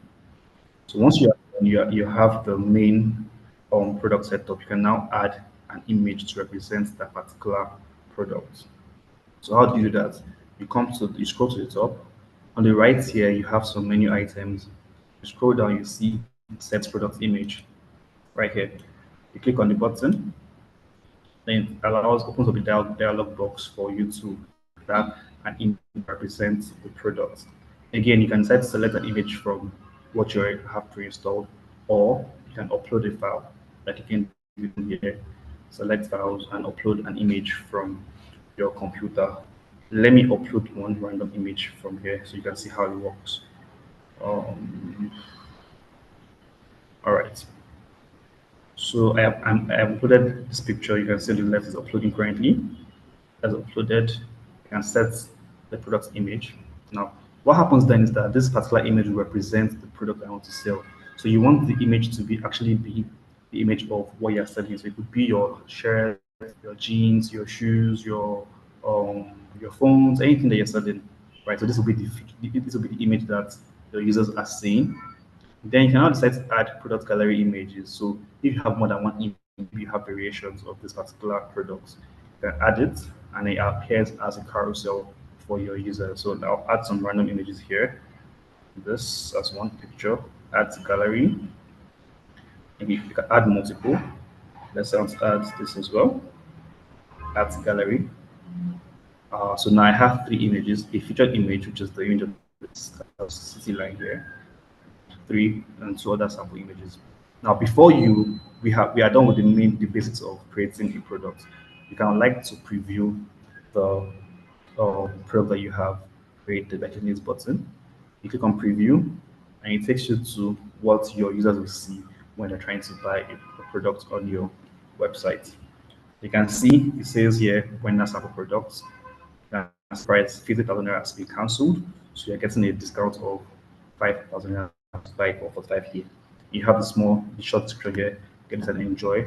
You can see the stock quantity, you can see the image that we have set as it. In fact, you can now decide to buy more than one, but you cannot buy more than 5. If you click on top, it's not because you have just 5 in stock. And then you now have the slightly other images that represents the products that you want to buy.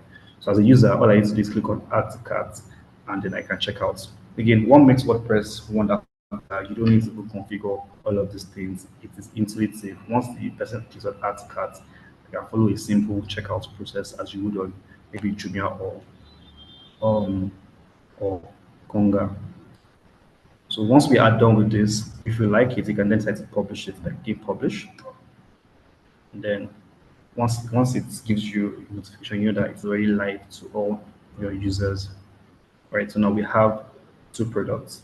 You can also decide to actually view all your products. Currently, I think we have about 2 or 3 products on this website. Yes, so 2. You can see the one created sample products. You can now decide to edit it if you want to change the information. Maybe you want to change the pricing, the the name, the description, the images. You can click on edit, and it opens up the same dialog box that we saw initially, where you can set the information for that particular product. Now, once you have products, let's assume that you're happy with what you've done and people are already buying it, right? So you want to see how many people have ordered that particular product. You come to WooCommerce again, you click on orders. Now it takes you to where you are seeing the list of orders that you have if anybody has tried to purchase an option, a product from your store. Now, currently, we don't have any, excuse me, we don't have any orders because nobody has bought it. But if somebody buys products, it shows here, and they can now either decide to complete it or send them a message that, oh, sorry, or we are no longer selling this product or whatever. But basically, what happens, you can see all of your orders on this particular screen, right? One more thing that you can do on e-commerce is you can decide on your preferred payment gateway. What that means is you can decide on how you want to collect more from your customers. You can either say you want to pay online via Paystack or via card. You can say you want to collect pay on track, pay on delivery. So how that works, you come here, click on set up payment. Uh, yeah, so you can decide, say, okay, you want to have direct bank transfer, cash on delivery, or site setup, pay stack. So once you have that, basically it will tell your users what to do. Okay, you can if you click on direct bank transfer, you can configure it by putting your account name, number, bank name, and whatever details you want to use. And that's basically all you need to know how to do on creating an e-commerce platform using WordPress, right? So again, WordPress is very, very intuitive and it's very handy for people that want to build a quick website without having to code or pay a world-class developer. Again, this is just a very, very basic introduction to WordPress. There are so many other things that you can do on WordPress. Real quickly, I'm going to show you abstract websites so you can see how complex it is. Now, this website, this was built using WordPress, right? You can see how elegant it looks. It looks very, very beautiful. You can see the colors, the text. This was built using WordPress, right? So again, at the end of this video, of this tutorial, I'm going to share a video on everything that we have discussed here, so you can see how it worked. Any questions so far, or can I continue?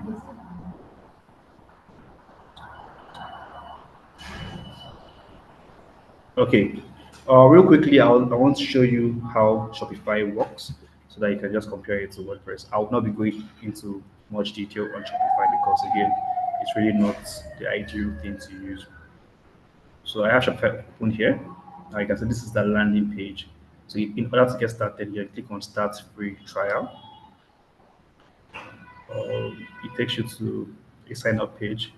So you can see it says get 3 days free, then 1 month for $1, and then you can also pay the actual fee. It says you can sign on your location, Nigeria, sign up with email or Google. I'm going to choose email. Let's see, I have, I think I already have an account. Okay, I think I already have an account actually. Yeah, let's see. Right, I have an account. I'm going to log in.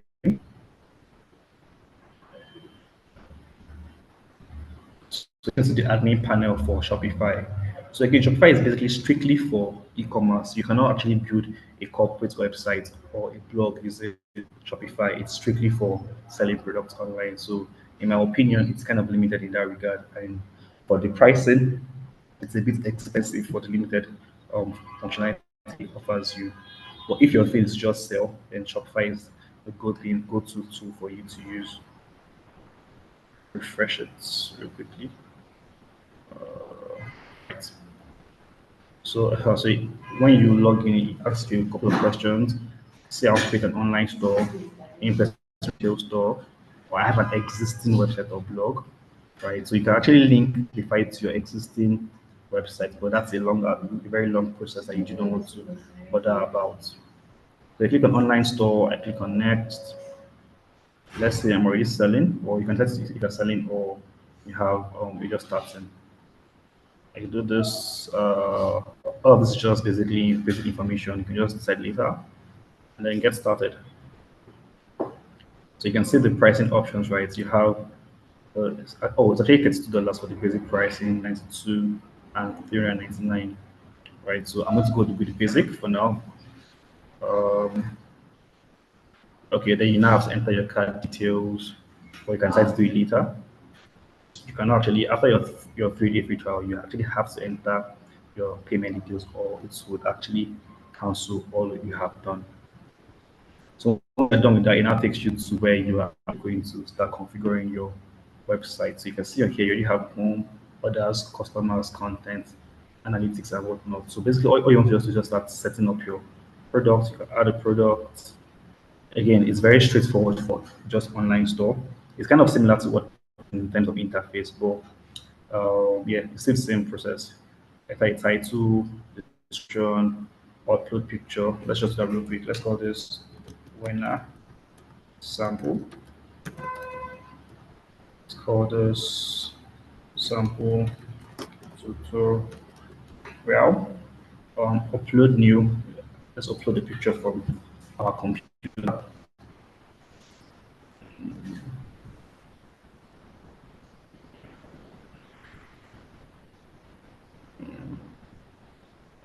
All right, so I upload this picture. It's uploading currently, as you can see here. Right, so this is the image I added for the particular product. I can add more if I want, but let's just split that once. So you can also now decide to add your price comparison like you do on WordPress. So let's call this 5,000 naira. You can decide to charge tax or not. I'll check this box just because I'm not taxing them. Then you can track your inventory. Let's call this 5 products, for example, and you are done. Right. So once you are done, you can decide to set it if it's active or inactive, and you can save your settings. And it has created a product for you.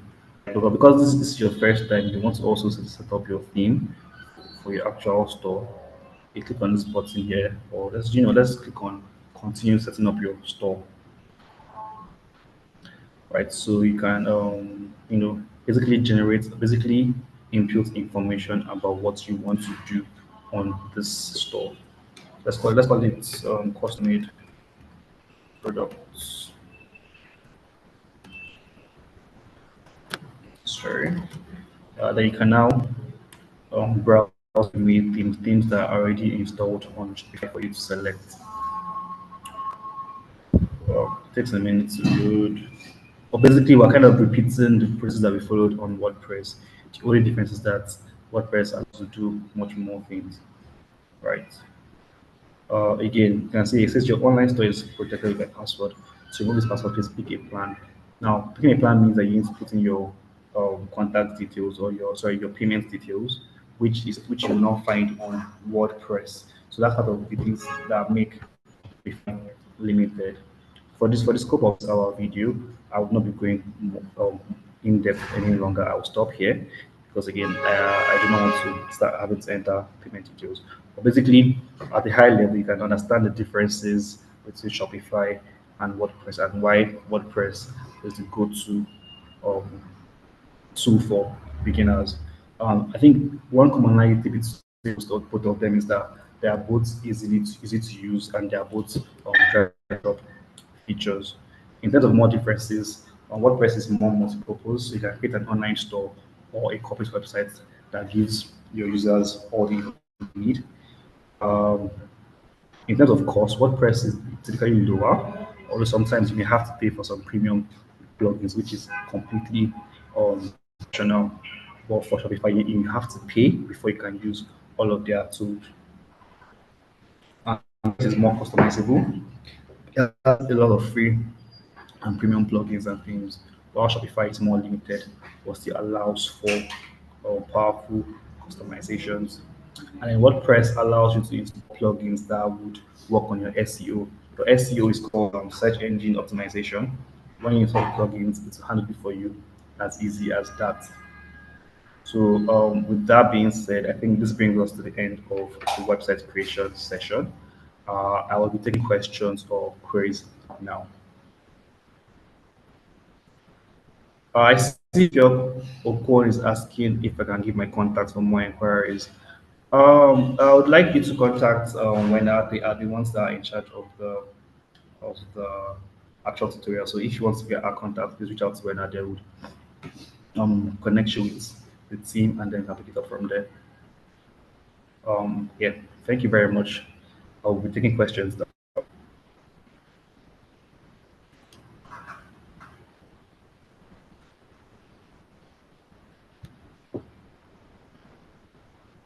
Also, no questions. Everybody has mastered the art of creating their own website, right?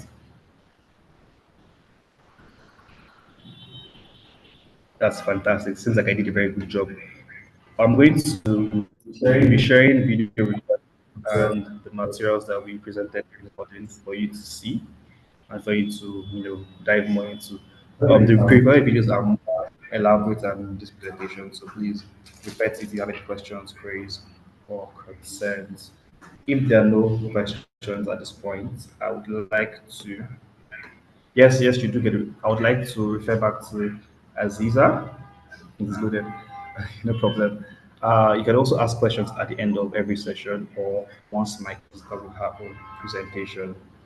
With that being said, I'm going to pass the mic to Aziza, and she's going to take you on the next section of the presentation. Thank you very much for your time. Aziza, over to you. Thank you, Mubarak. That was a very wonderful session. I believe everyone got a thing or two. Personally, I'm impressed. I can now say I can create a website on my own using the tutorials. It's a very wonderful session and very insightful and educative. So I think our next speaker facilitator will be Aziza. I'm correct? So I'll give the mic to Aziza. Thank you.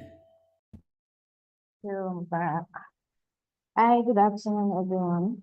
I'm Aziza Adiogo, and I'll be taking the basics of digital marketing. So before I start, I want this session to be as interactive as possible. So I might be calling on to people to ask questions about their business so that we can use it to support some of the practicals we'll be doing. I hope everybody can hear me. Please, if you can hear me, just indicate in the chat Loud box. and clear. All right, thank you.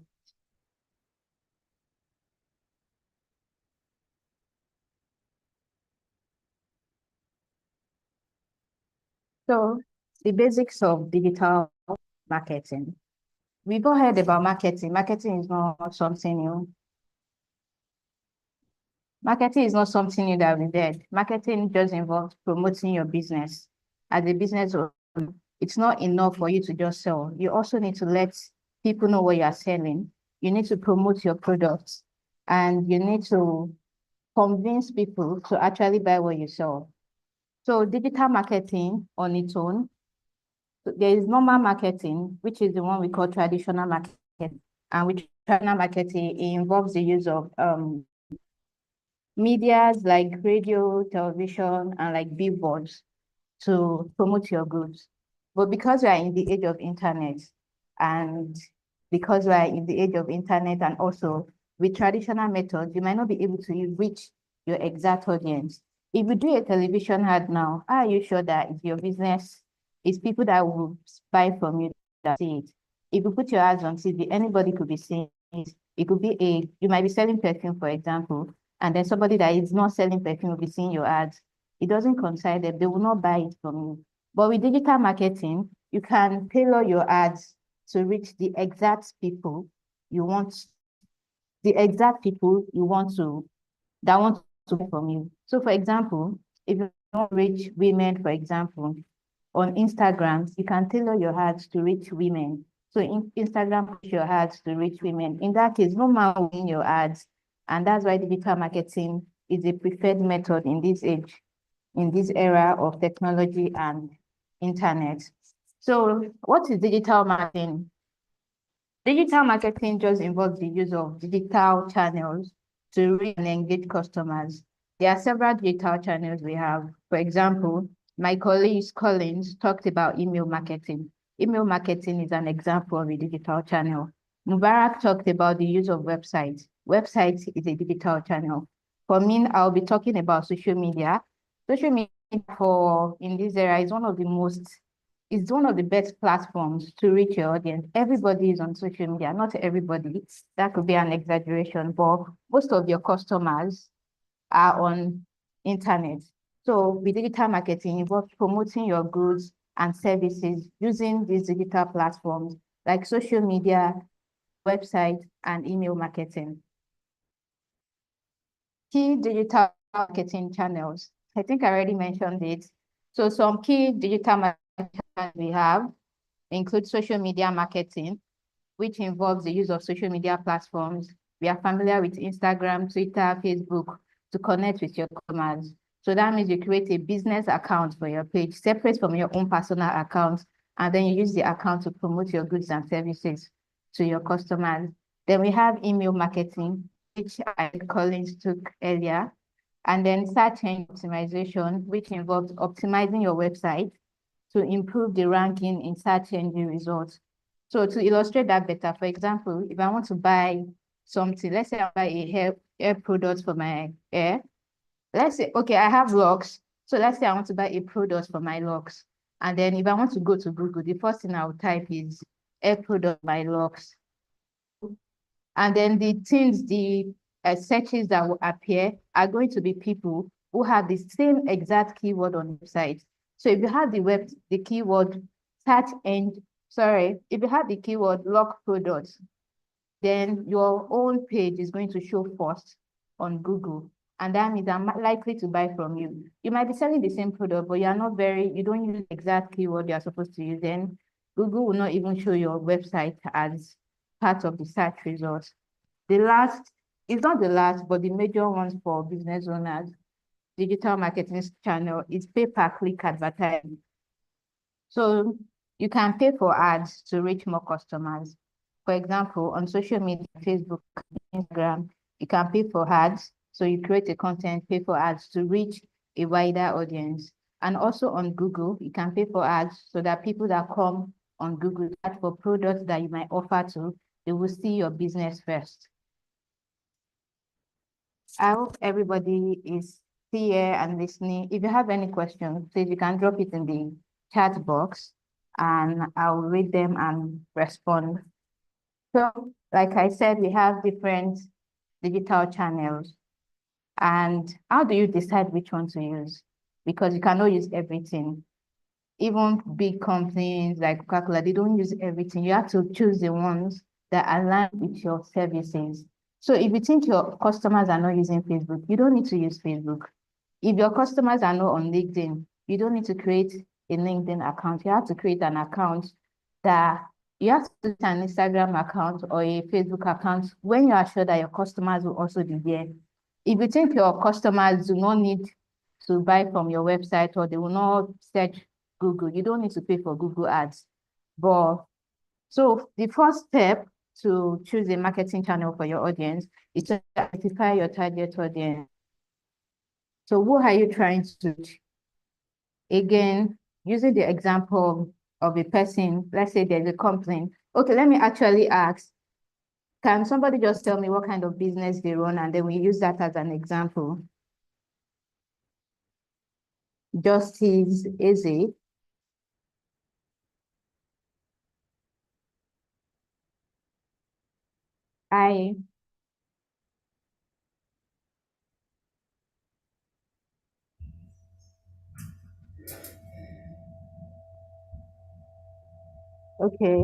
Okay, you sell air products. All right.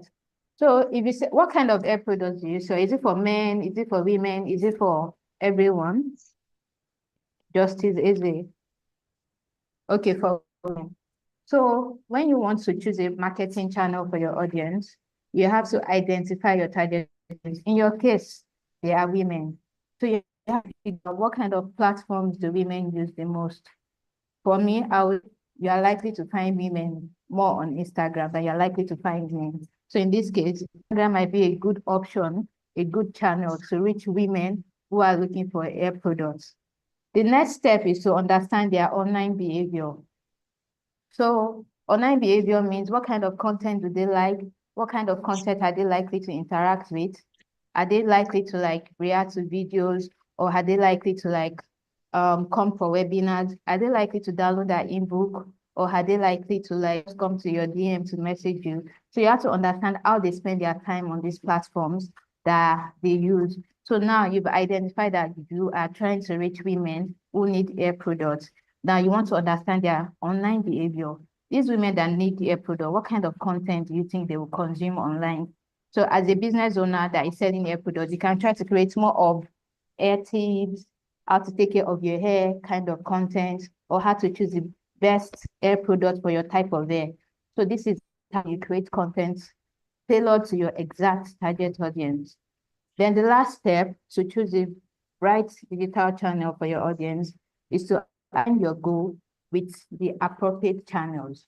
So, giving an example, when you create a website is usually to educate people, and as a business owner, to also display your products for sale. As a business, not everybody needs an e-commerce website to sell. Sometimes some business owners, I'm sure there are business owners amongst us that just sell on Instagram or maybe even WhatsApp. So if you are using Instagram, you have to like decide what goal do I want? Do I want people to buy from me through Instagram, or do I just want to educate them on some tips that might be beneficial for them? If you are creating a Twitter account, you have to identify your goal. Do you want more people to follow you, or do you just want to push content to create brand awareness for your business? If you are creating a website, you need to also determine your goal. Do you want people that come on Google to search for a product to actually find your business, or you just want to display your product so that customers from Instagram or Twitter, when they click your website, they come to your e-commerce page to buy what they want? So the key steps to choosing your channels include identifying your target audience. Justice says he sells hair products for women. So now we know that women are the target audience. You can be more specific. You can say, okay, women between 18 and 30, or women between 30 and 50, or women above 50. And then understand their online behavior and align your goals with the appropriate channels. Now I'll talk about creating content for your social media. One of the things that we use social media for as business owner is to actually create content. So if somebody comes to your page, they need to be able to see your content that aligns with your brand, and content that you think they will find beneficial for what you are offering. For this particular course, I want to focus on the use of AI tools to create content. How many people have heard of AI, like ChatGPT, Gemini? How many people have heard about it? If you've heard about it, please drop it in the chat. And how many people use it too? So it's not just about hearing about it, it's about also figuring out how to use it, because it can actually be very beneficial. So instead of thinking, oh, what kind of content will I create today? Just go to ChatGPT and ask it, oh, I sell hair products for women. What kind of content do you think they would like? And then ChatGPT will tell you, these are content ideas that I think good for your particular business. Okay, you use Meta AI on WhatsApp. That is actually a very good AI tool too, and it's very accessible. So if you have WhatsApp and you don't use Meta AI, start using it now for your business. So how can AI be useful for social media marketing? One of the things you can use AI for is to generate content ideas. I'll be showing you an example now on how to generate content ideas with your AI tool. Let's do ChatGPT, for example. We can also use Meta AI. Actually, we illustrate using ChatGPT and also using Meta AI. So I'm about to like ask ChatGPT to create content ideas for us. So let's assume we are creating content ideas for Justice, who sells hair products for business, sorry, women. So we can tell ChatGPT. I hope everybody can see my screen. Collins, you can see my screen, yeah. Okay. We can see your screen, but we provide- cannot see. Hold on, we cannot see the chat. We are seeing your content screen, but we're not seeing the chat GPT screen. Oh, okay. Okay, I'll try. I will let you. Let me reshare my screen. Yeah.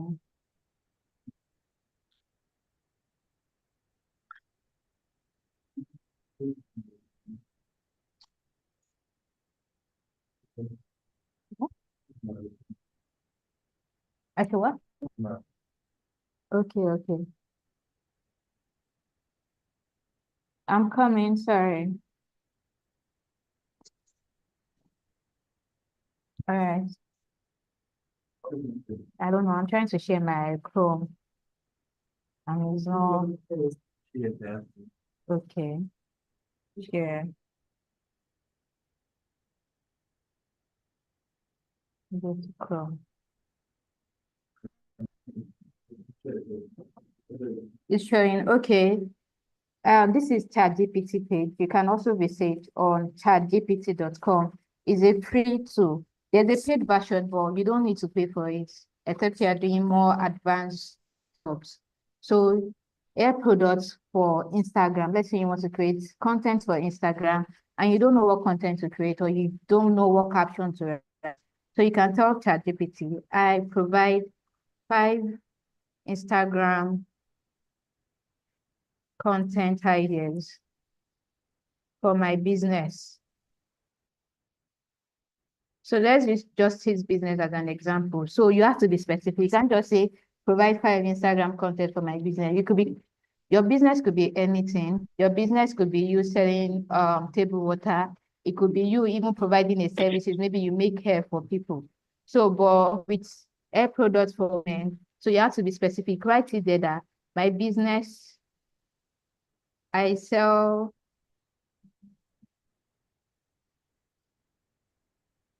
hair products for women, and then click it.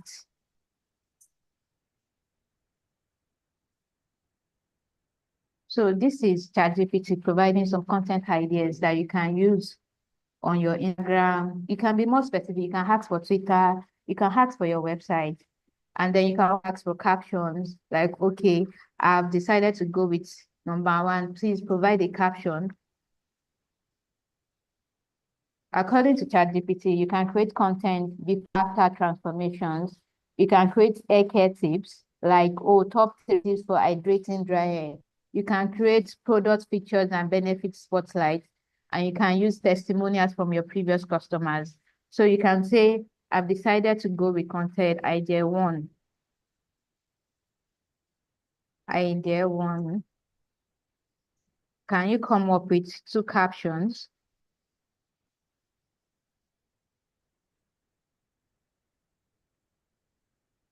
that I can use when I post on Instagram? And then these are captions idea from ChatGPT.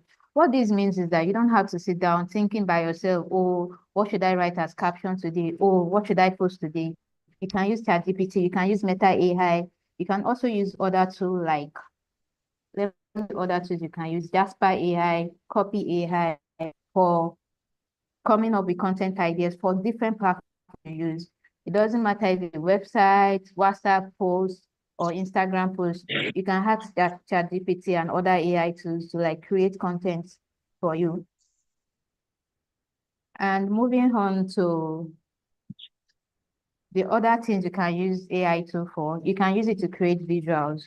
For example, how do you, I wanted to ask business owners on the call, how do you create visuals for your Instagram pages, your Facebook pages, for your social media pages? How do you get visuals? Do you download online? Do you snap your own product or post?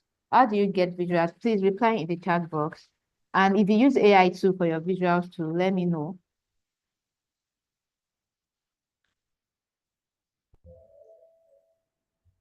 I'm not seeing the comment yet. Someone says she designed with Canva, just as easy. Okay, Canva. Yes. Okay, Canva is a good tool to generate pictures because you can use it for free. You can also pay for it, but you can use it for free. Another thing you can actually use to generate images, AI images, you can use ChatGPT to also generate image for business. So let's go back to that ChatGPT page and ask you to generate image for air products. Oh, and somebody also said they use Meta AI. Can also use Meta AI to generate images. I'll be using, let's use Meta AI instead of ChatGPT. So you can access Meta AI from your WhatsApp. Just type Meta. Everybody has Meta AI. So ask Meta AI to generate I need you to generate a picture, can be specific, of a woman applying a product.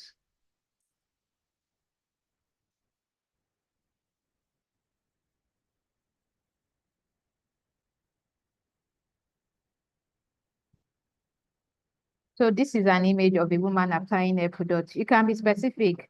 I need it to be a Black woman because your target audience are Black people. So, and it won't be well represented if you post a white woman's image when you are selling to Black people.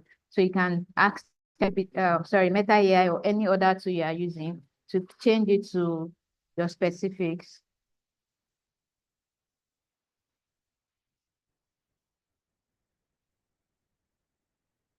And now we have a Black man. You can use this image for free on your social media platforms. This is easier than looking for somebody that will model for you, especially if you do not have the budget. Is there any question so far?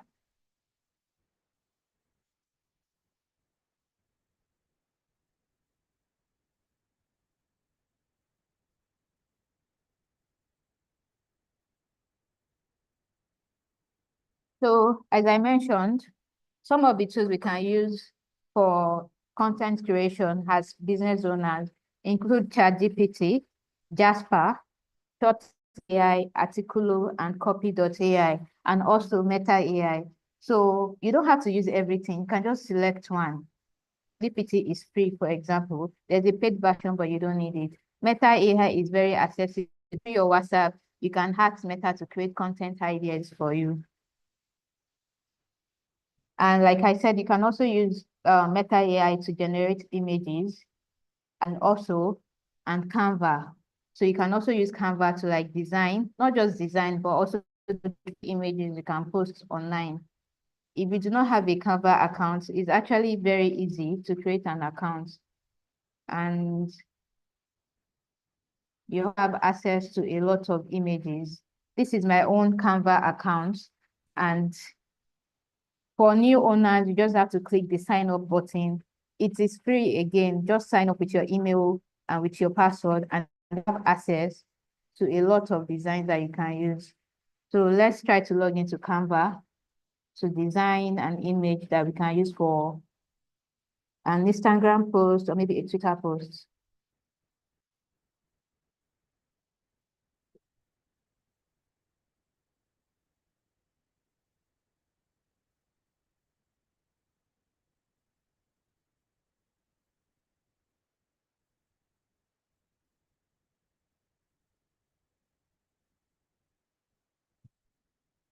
Sorry. The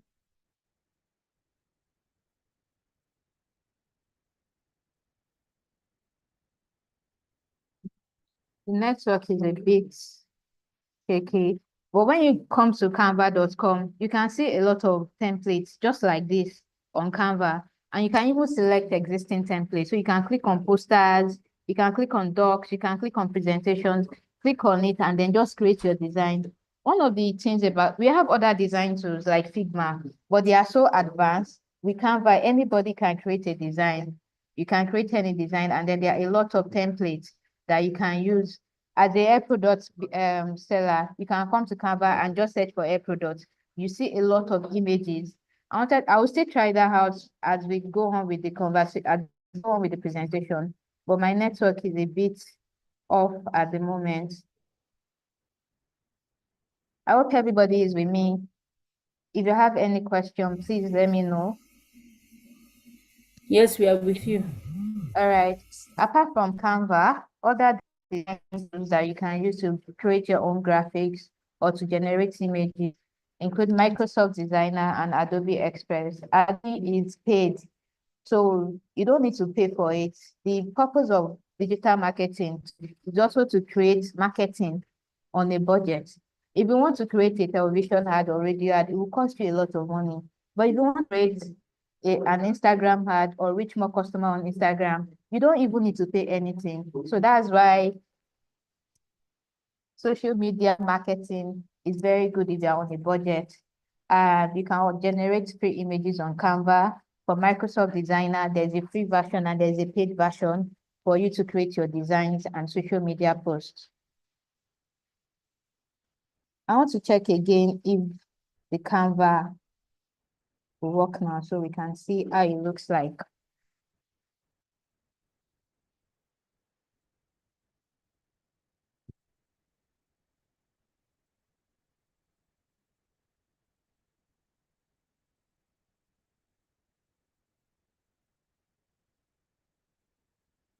Canva's website is at canva.com, or you can just type Canva on Google and it will come up.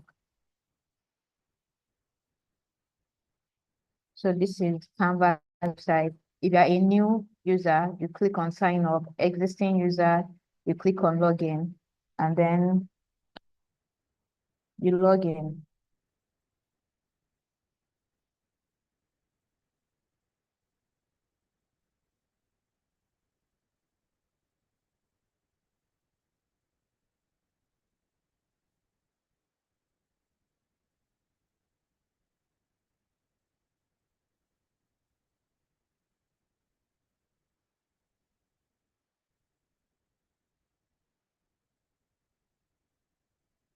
Okay. So this is the Canva website. Let's say we want to create content for Instagram for Justice Eze using Canva, and it sells products. So there are two options. You can create your content, you can create a design from scratch. You click create a design, and then you choose the kind of design you want to create. Is it an Instagram post? Is it a video? Is it a post? Let's say it's an Instagram post. You click on Instagram post, and then you get this blank page.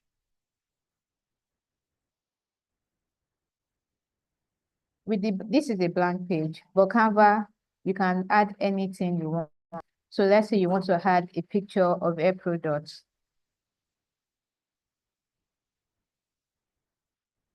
So these are some templates. The ones with this crown logo, they are paid. So if you are using the free version, you can't use those images, but you can use the ones that do not have the logo, like this one.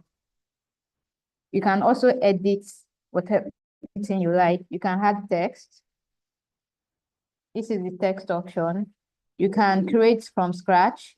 You can delete or remove design. So if I want to go back, if I don't want this image anymore, you click the back button and we are back to a blank page. If you want to create your own design from scratch, you don't want to use anybody's template, you can click on the text button and then add a text box.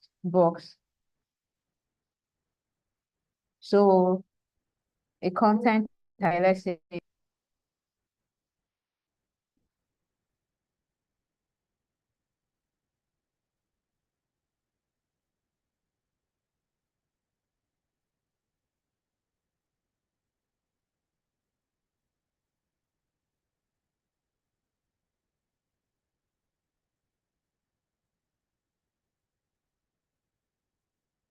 so let's say you want to create a tip for people that buy hair products, that they should not just buy a product, they have to go for a hair product that goes with their hair texture. So you can create a design on Canva like this, put your text, and you can design this by adding colors, by adding other images, and you can also upload your own image if you want. So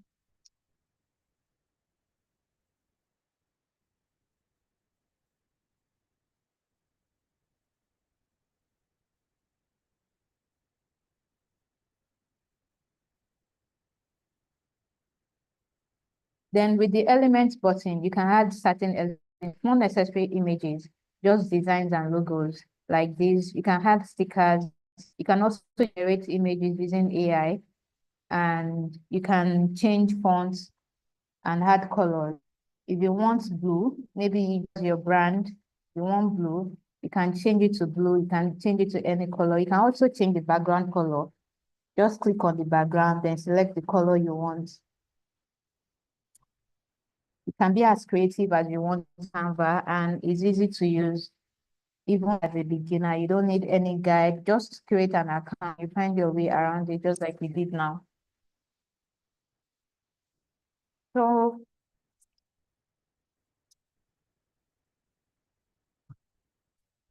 we already showed how to create a design with Canva.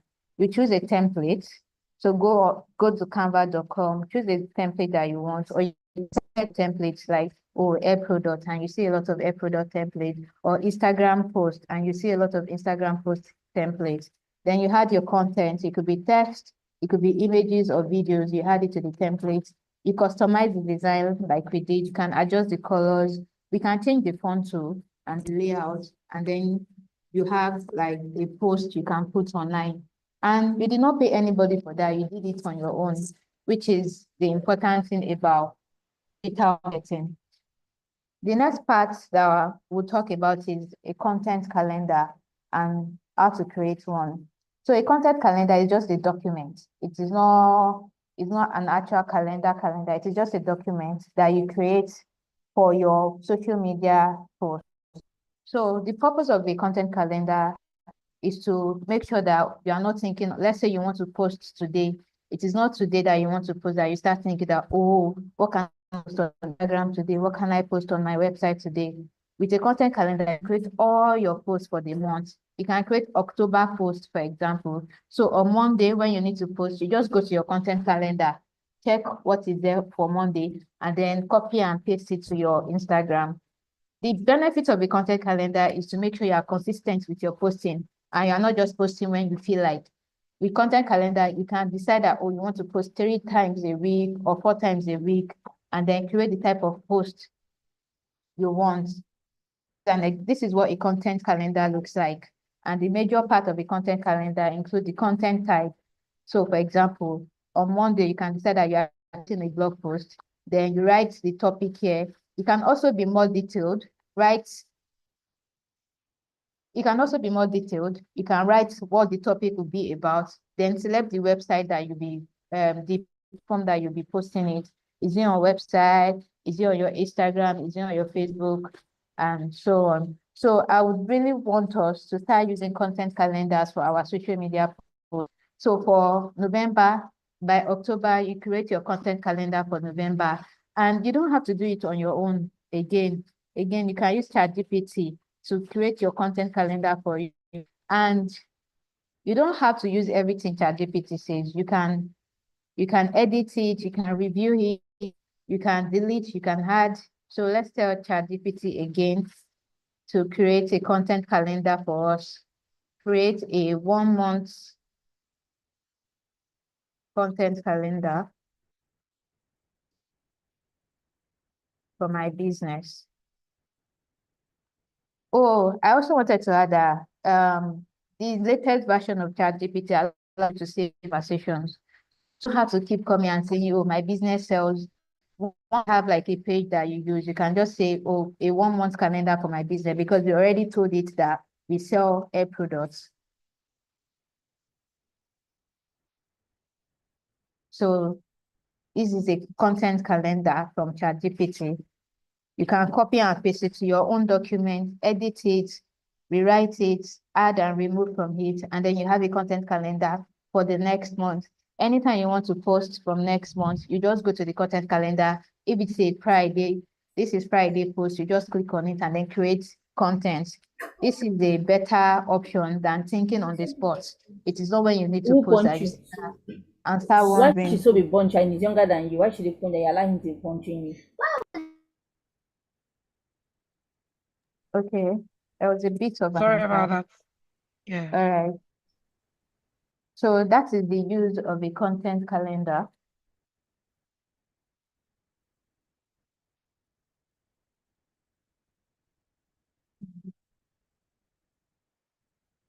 So that is the use of a content calendar. I wanted to ask, does anybody here use a content calendar?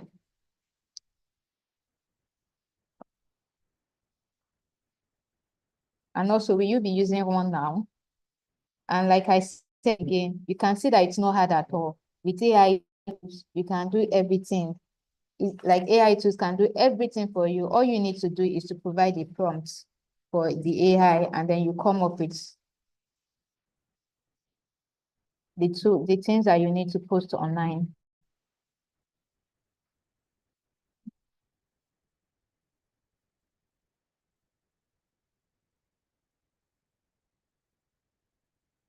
I'll be pausing for a minute now. I want to change location, so I'll be pausing for a minute.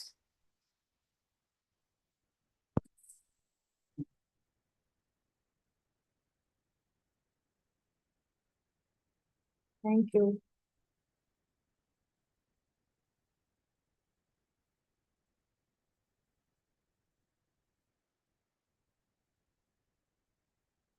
Thank you.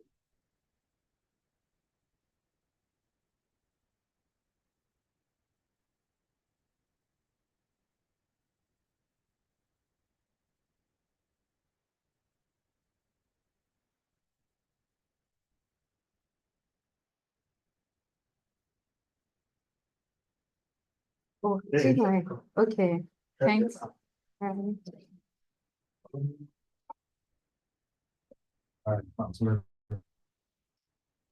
Hi guys.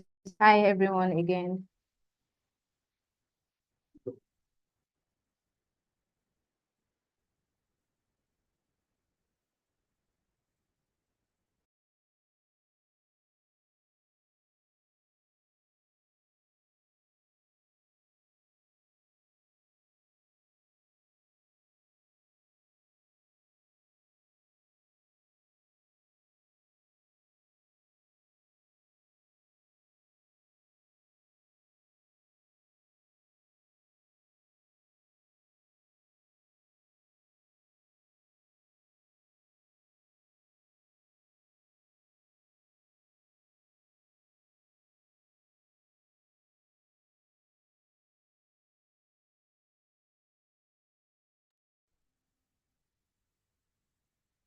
Hello, Aziza, are you there?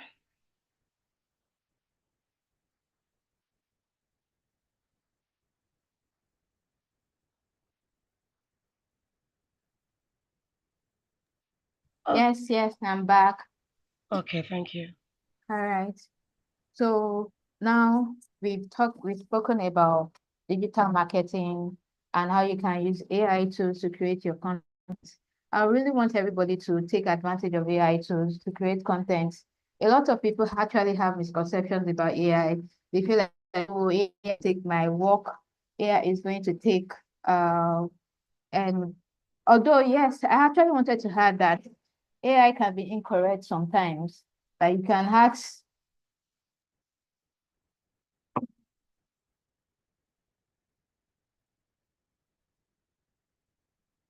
I'm sorry about the interruption again. You can ask AI to develop a blog post for you on a specific topic, and it might give you some incorrect information. That is why I added earlier that it's important for you to review whatever AI says. You don't have to go with it. You can suggest content, but at the end of the day, you don't have to use it. But you can guide your content strategy. So I want us to move on to social media automation. I also want to confirm if everybody can see my screen, please, on social media automation.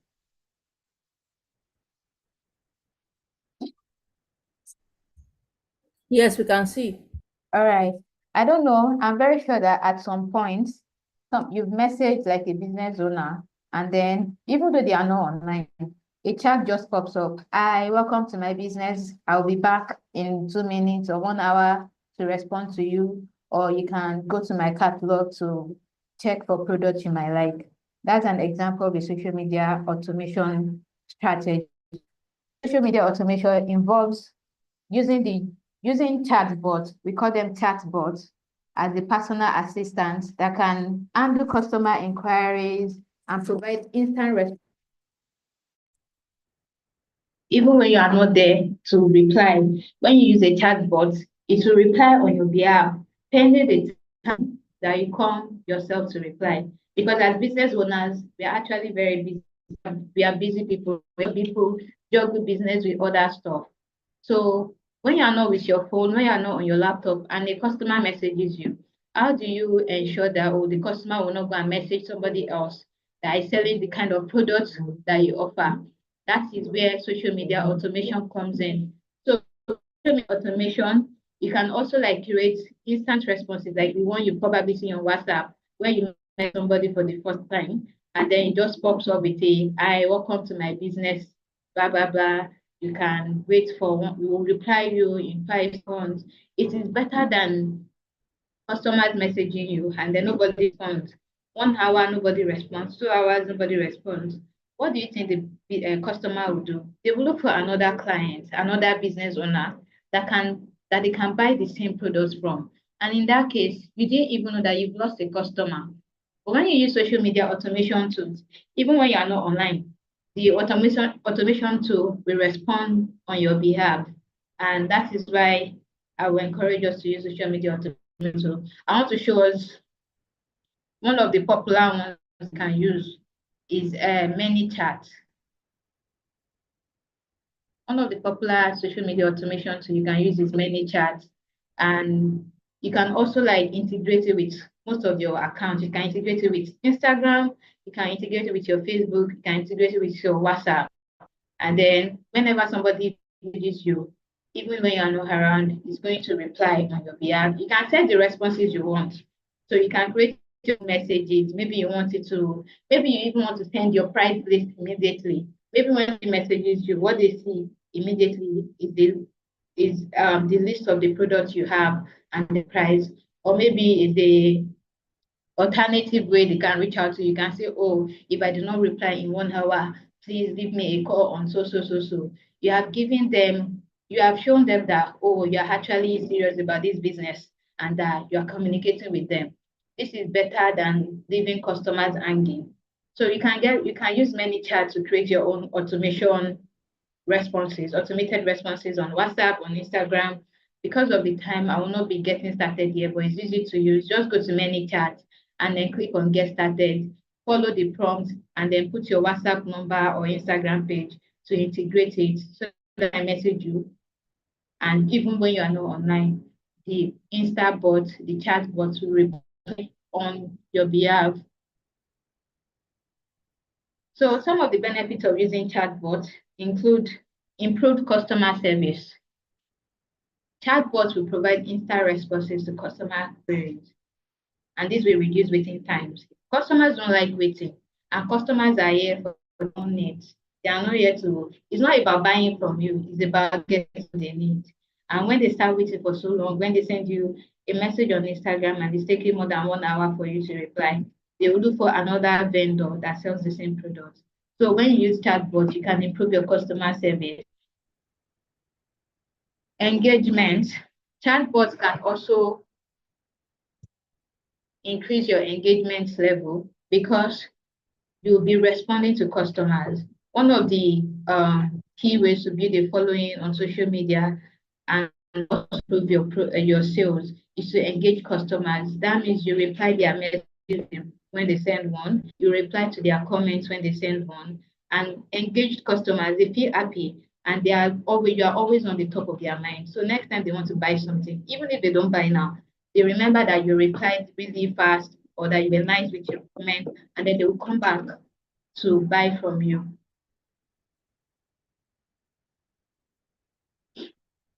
So apart from ManyChat, which I showed earlier, some other platforms you can use as a chatbot are Twilio, Chatpearl, and SendPulse.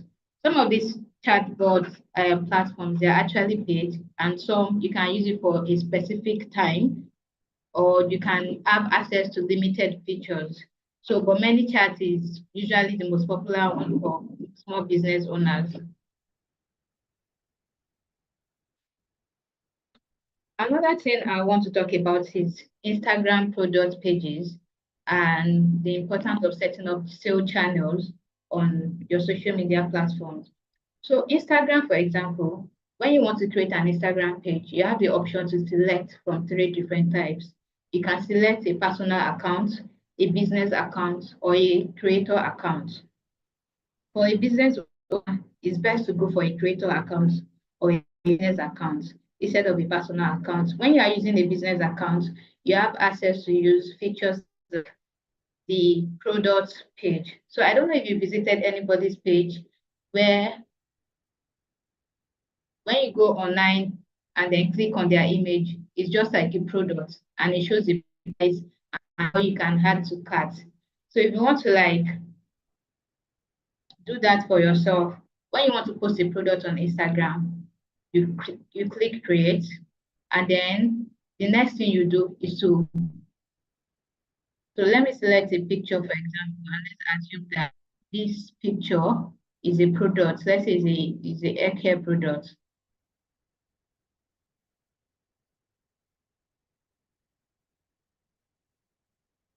So instead of just sharing this picture straight, you can use other.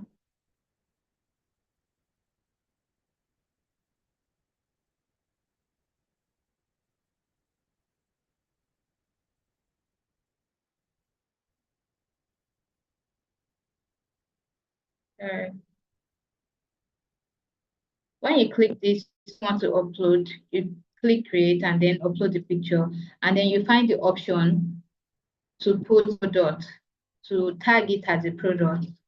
Once you select tag as a product, you can add the price of the product, and when people see the product, they will see the price immediately.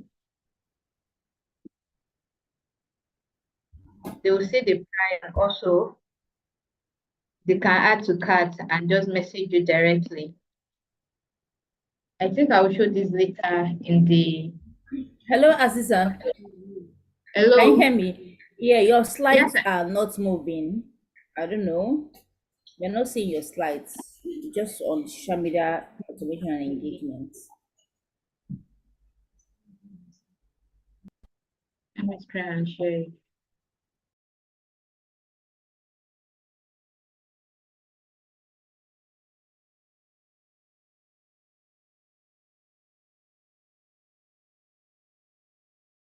Yeah, she's trying to connect on her mobile device so that she can share the screen as needed. Give me a quick minute.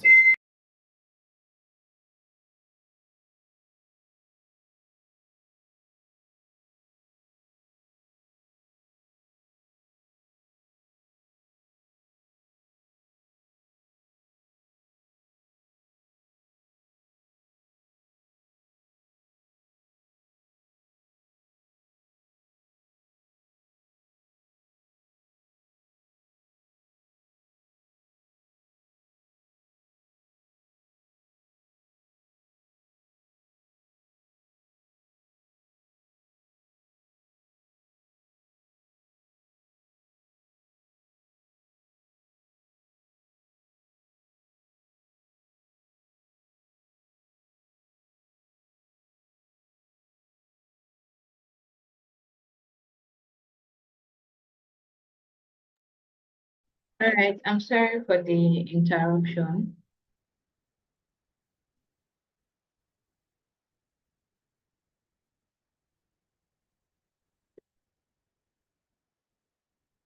So when you want to post a product on Instagram, or yes, on Instagram, instead of just uploading the product, you can select tag product, tag image as a product, and Instagram will show you option to put, to add a price or how people can click, or a link that people can click on to message you about the product. Because customers are coming online and then saying that, oh, there's a product on your page, but there's no price on it, or they have to message you first to ask that how much is this product. So, but with the product in post options, to access the products in post option, you have to create a business account first. So if you are using a personal account, you can go to Instagram and then change your account type to a business account, and with that and create products. You can make it look like, oh, it's an e-commerce page, just like the way Shopify looks when you want to shop from it. You had the price and a link that people can click on when they want to buy the product. So to create a shoppable feed on Instagram, first you create a business profile. So if you don't have one, you create a business profile on Instagram. You don't create an account from scratch. You can just go to account settings on your Instagram page, account type, then click a business account.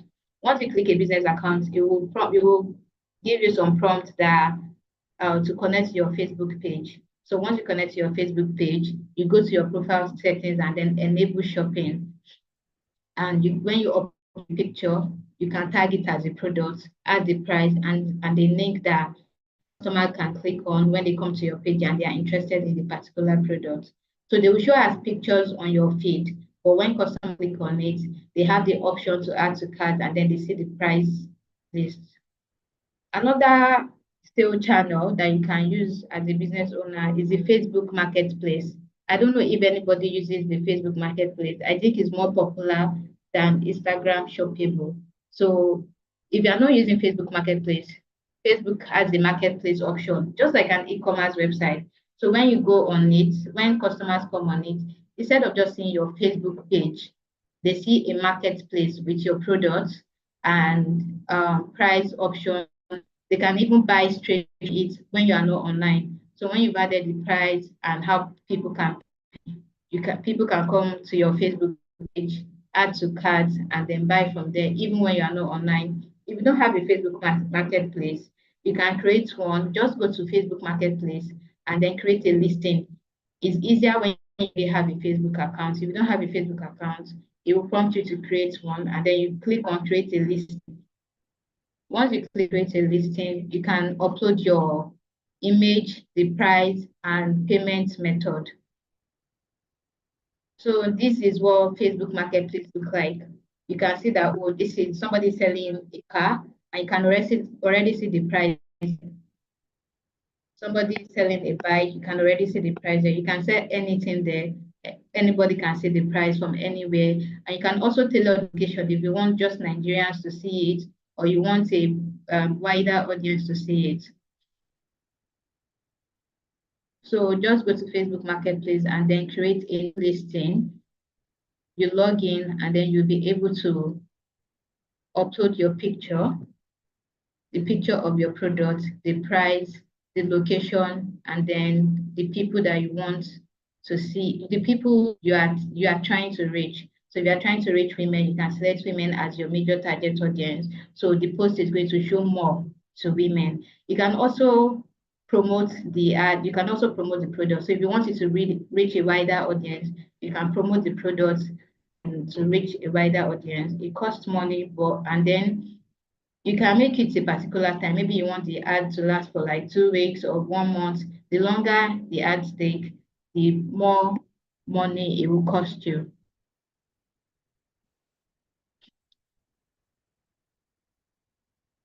So to create a Facebook Marketplace, like I said, you just need a Facebook page first if you don't have one. If you have a Facebook page, just go to the Marketplace tab on your Facebook page.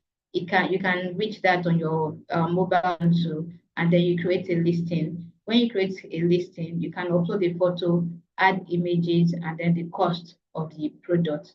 You can also add location. When you add location, if you had Lagos, Nigeria now, the people that will see your post are more likely to be in.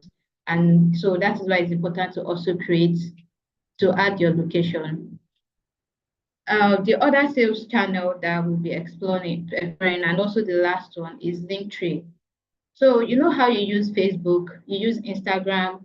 Some people own like an e-commerce site, some people have a website. So how do you integrate all these into one place so that it's not all scattered? Let me show you what a Linktree looks like. So for Astrat, we have a Linktree account, and when you click on it, you can link to other posts that we have, other websites that we use. So to create a Linktree account, you come to Linktree. So you can add the link to your website, you can add your WhatsApp number, you can add your Instagram number, and then you just paste it on the profile of your Instagram page or your Twitter page. So this is our own Linktree account here. You can see it here. When people come here and click on it, they are directed to links to other platforms that we use. So this one is a blog post, our recent blog post. This is an application submission from, we're looking for that data analyst, and this is like a call for submission. And this is another blog post, questions to ask a web developer. So let's try to create a Linktree account as a business owner. And my network is very bad. So this is a Linktree account. If you are new here, you can just click create account and then set up. But for us, let's try to create a link. So you can click add link. And let's say you are trying to add the link to your, let's say you posted something on Instagram recently and you want more people to see it, maybe when they come to your Twitter, you just click link, you copy the link here, and then you come to Linktree, and then you add it here.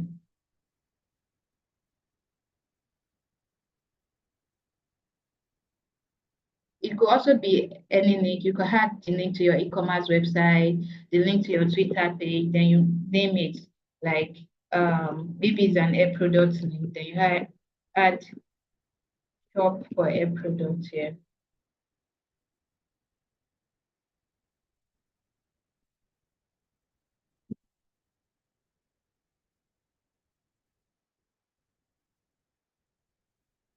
And that's it. Now let me go back to our Linktree account and see what it will look like. Shop for your product here. People that come here, they can click here and then shop for your hair product. You can also add the link to your Twitter page, Instagram page, and your WhatsApp page. And then once you have the link to the Linktree, you copy it and then paste it on your Instagram profile. To paste it on your Instagram profile, you go to your profile, then click edit profile. Then you can click add the link here.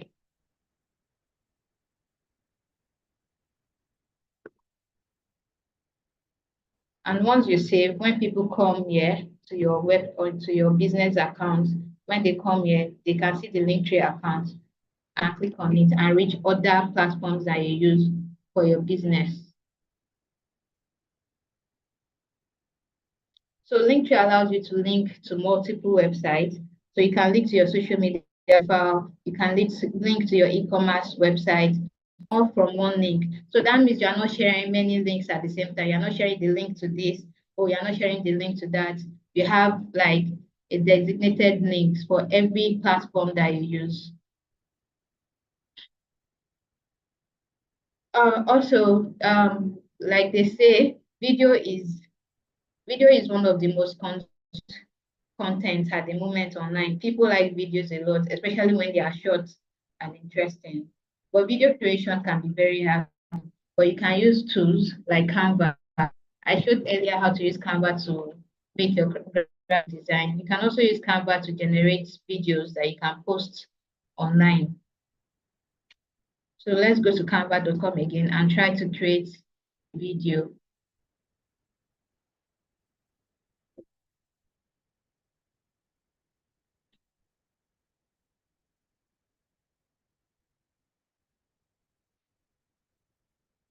So if you want a video and you don't have a video from that, you can go to the video option here and then search for videos that you can post online.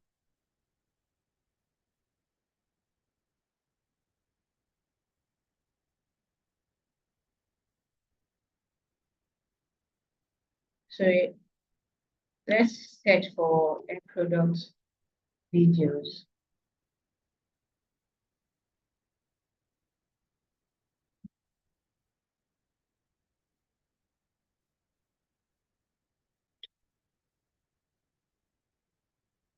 So this is a video here. You've just created one. You can edit it just like you can edit your images, and then now you can post it online. And it's free. The image is free. Okay, this one is paid, but you can select the free version. The ones that are around are the free versions, like this one.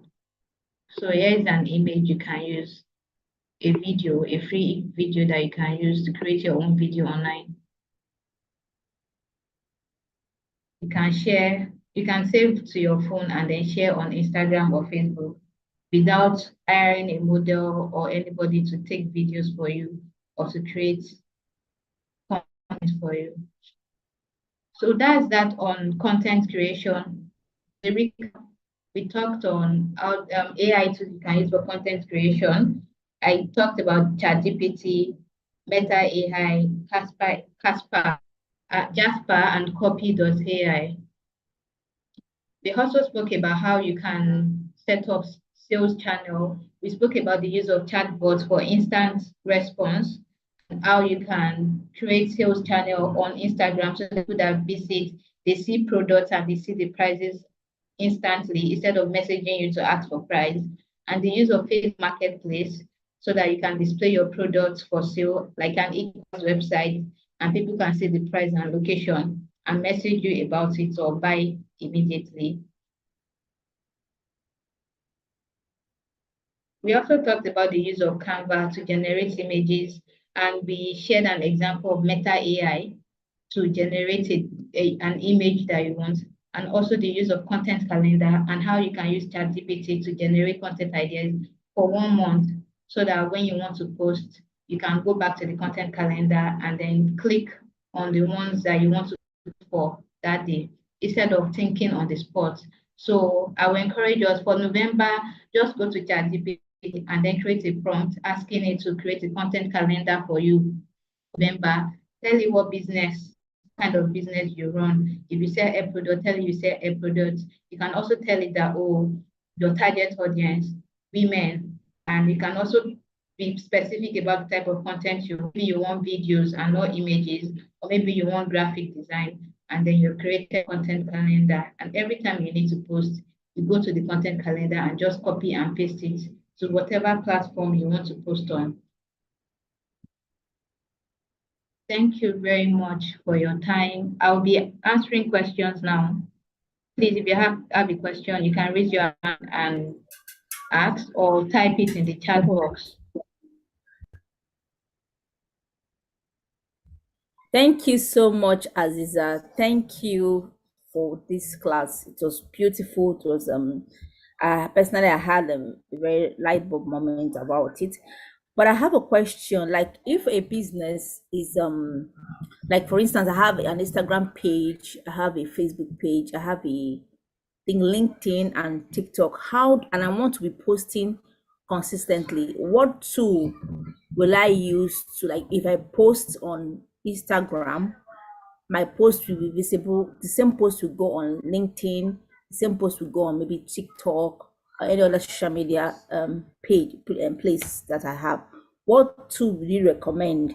That's the first question. The second question is from all Kitchen. Kitchen was asking if there's any chat bot tools that that that you could drop them so that they could research on them. Okay, I will drop some of the chat bots you can use in the chat box here. And for your question, one of the tools you can use, and I also think is the most popular one, is Hootsuite, because actually it can be very exhausting coming to LinkedIn to create posts, then going to Instagram. So you can use Hootsuite. With Hootsuite, the picture you want to upload or the content you want to create, you upload it to Hootsuite and you tell it the particular time you want the post to go on, and it goes on to different websites. So to get started, you can start your free trial. And when you log in, instead of going to Instagram to post, going to Facebook to post, going to LinkedIn to post, what you need to do is to come to Hootsuite to post the picture and the caption, and then they do the post for you on the different platforms that you use. So you don't need to keep logging into different accounts. You come to Hootsuite instead. I hope that answers your question, Rachel. Yes, it does. Okay, so for the chatbots we can use, I'll be typing them here. Yeah, I said many chats, and that is one of the most popular one. Okay, chatbots.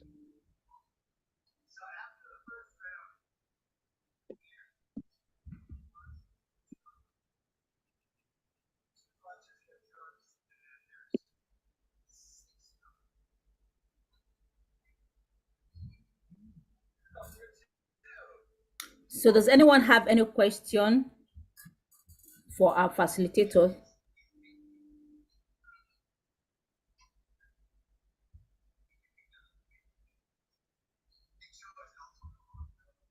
I would like So to hear today's class from. is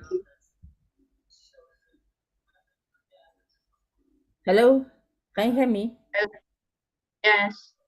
Yes, I would like to hear from our participants if they have any questions.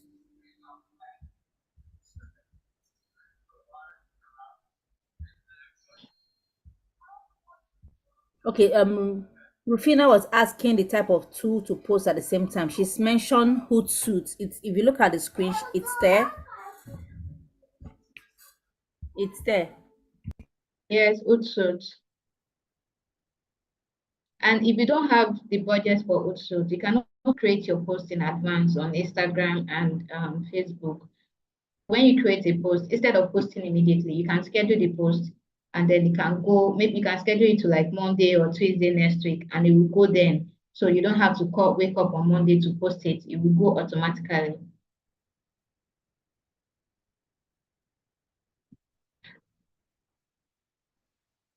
Is that the end of questions, please? For the recordings, we'll be sending the slides over and you can get it from Wena, the presentation. Thank you.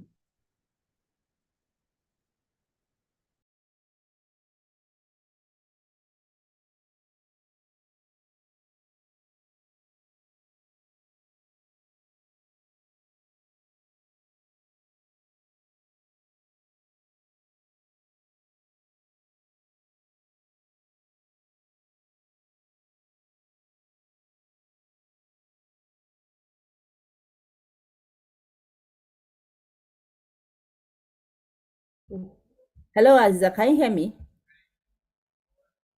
Hello? Yes, I can. I can hear Okay. you. All right, thank you so much. I have a question that was during Colin's presentation.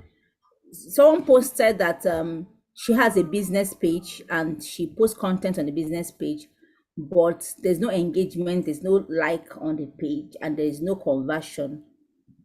So I would like to ask Collins that what he should give us his view on what the person is not doing well and what she needs to do to have conversion, maybe sales conversion or content conversion.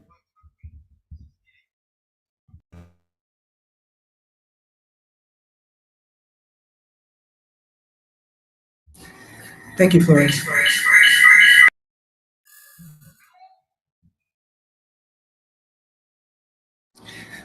Okay, can you hear me? Am I audible, please? Yes, I can. Yes, we can Thank hear you, you. Florence. So, one thing I want us to understand, the when it comes to sales, is something that you keep. Let me use the word trying it out. In essence, I'm trying to say is that you may not get it at once. You get. So, but first, when you don't get conversion, you don't get people to like or engagement, there are questions you need to ask yourself first. What am I posting? Is it something that is appealing? Is it something that is aesthetically pleasing first? Two, and what message am I communicating? Is it something that would interest people? You understand? Some people just go all direct sales, sales, sales, sales, sales, sales, sales. No, sometimes there are many angles you could use to approach sales. You don't have to be direct everything. Like we mentioned, value. So some people just want to know that oh, you are really interested in them first before they sell, before they buy from you. So you check the kind of content. Like we said now, social media now, a lot of people um, tend to lean towards video because right now that's what you see everywhere. So people don't have a lot of time reading through text. So if you do a lot of text, it's something that might be difficult. And honestly, I want to put it out there. There are some let me use the word content kind of businesses that have much more engagement. Take for example fashion. So it doesn't mean that I want us to even get this right. It doesn't mean that you don't have engagement. It doesn't mean that you're not doing something right. Sometimes it's just time. Maybe at first your consistency. How do you post also? How consistent are you when you post? So you can check. One I would like us to do as entrepreneurs is that go check out for different pages. Try to find how they post, what they post, especially pages relating to your category of business. find out those kind of pages, check what they do, how they write their content, what is their content about, check them, learn from it, then you can now spot your areas of let's say that you need to improve on. You get. Sometimes honestly you might be doing all these things, it might just be that probably you've not really optimized your page enough. You get. That's another aspect of it that you need to, maybe you've not set up your account in such a way that you can easily get much engagement. Your reels, those stuff. Take for example, is Instagram.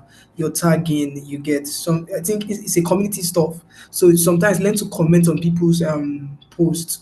Learn to interact. Do something that is engaging. Who is this person? You just want to check your page. You get. Collaborate. You know, that's the essence of winner. That's the essence of winner also. So we have a lot of entrepreneurs here. Some people have much reach than others. Collaborate with them. You understand? Partner with people like that so that when you share, when you are sharing or posting something, you can tag them based on the agreement that you have. You understand? Tag them, and most of the time we have people that do complementary businesses. You understand? So it's stuff that would really be of benefit to you. So, like I mentioned, check your post. What are you posting? If it's something that's really appealing, the content, check the how long is the content, check what do you call it now, from other people that have gone ahead of you, other pages that have more engagement, check what they do, then copy it. You get. Then also give it time. You can also try to maybe boost your page. Yeah, you just have to spend money many a times. When you shy on the fact that you don't spend money, you may not get much engagement. So put that also in mind, that some of these people that you're getting, it took them a while to get this engagement. So it's just like building a skyscraper. Let me use that example. Every day you keep applying bricks upon bricks, reiterating, checking what is not working, what should work, and trying it. But every day when you keep building, tomorrow all of a sudden you just discover that something else has actually added more engagement, and like it's because over time the platform that you're using, you've learned to master it and you've figured out all these things. So one thing I want us to just take note, it's something that you need to consistently learn. Take out time, use YouTube. YouTube is a friend. Check out how people did this thing. You understand? So I hope I answered that question in the way I should. So Florence, thank you.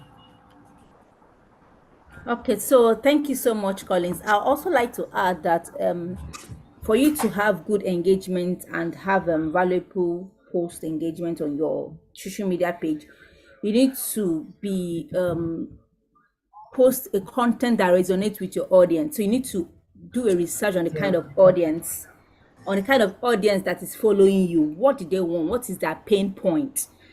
So that way you not craft content around that pain point.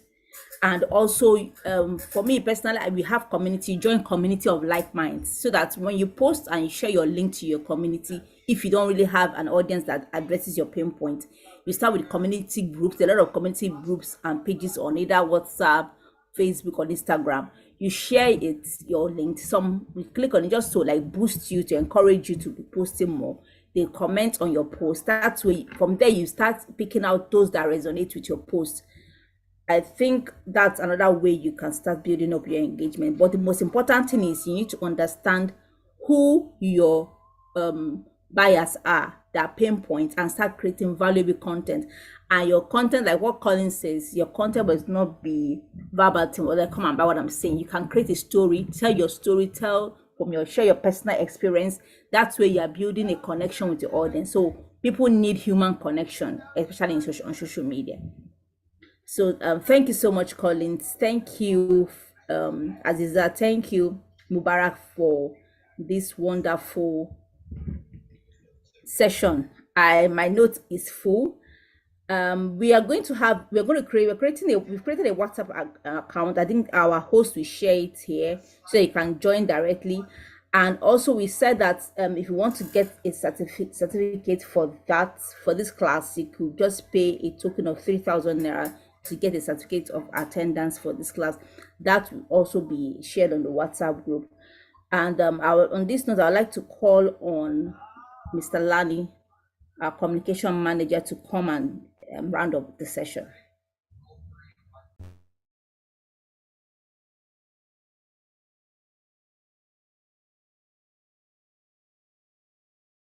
And on this note, I'd like to call on.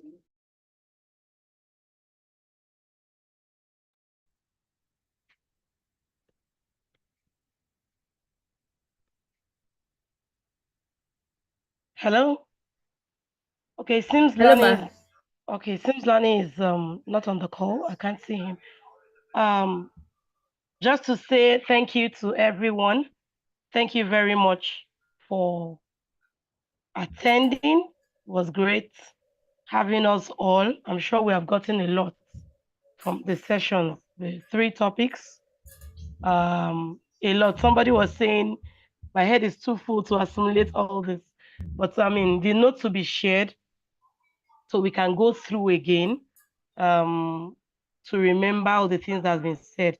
And like we mentioned, WhatsApp group has been created, would all be sent to, was supposed to be posted here. I don't know why we're having issues with that, but we will send it to everyone that has participated so that we can have further engagement with abstracts. They will also be on the WhatsApp group. So if you have direct questions to them, you have challenges, there'll be further engagement on the WhatsApp group. We know that there's no way we'll be able to cover everything just within these few hours that we have used today. So further engagement will happen on the WhatsApp group. Please be free to share your experiences, to ask questions. We'll all be there to give you all the support we can. Thank you very much for attending. A very big thank you to Abstract for partnering with us on this. The key for us is to do everything we can to make life easier for the entrepreneurs, to make things better for them, all the support we can give to them. So thank you for partnering with us on this. On this note, we will like to say bye to everyone and call it a day. Thank you. All right. Thank you so much, ma. So we also like to Okay. let you know that we are going to send you also a recorded screen of how to.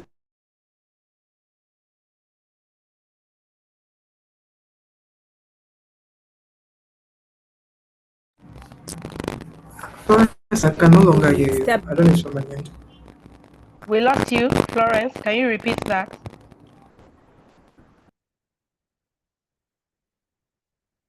Florence, we lost you along the line. Can you repeat yourself, please?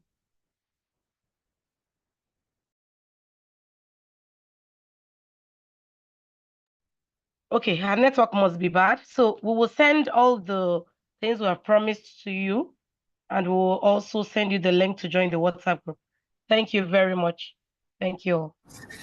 Okay. Google, we can't hear you. Can anybody hear me? Can anybody hear me? Okay. Uh, so like she mentioned in the comment, once you have any question, we'll be open to respond to them. And if you really want to explore more with relating to maybe the professional website or applications, you can also reach out to us.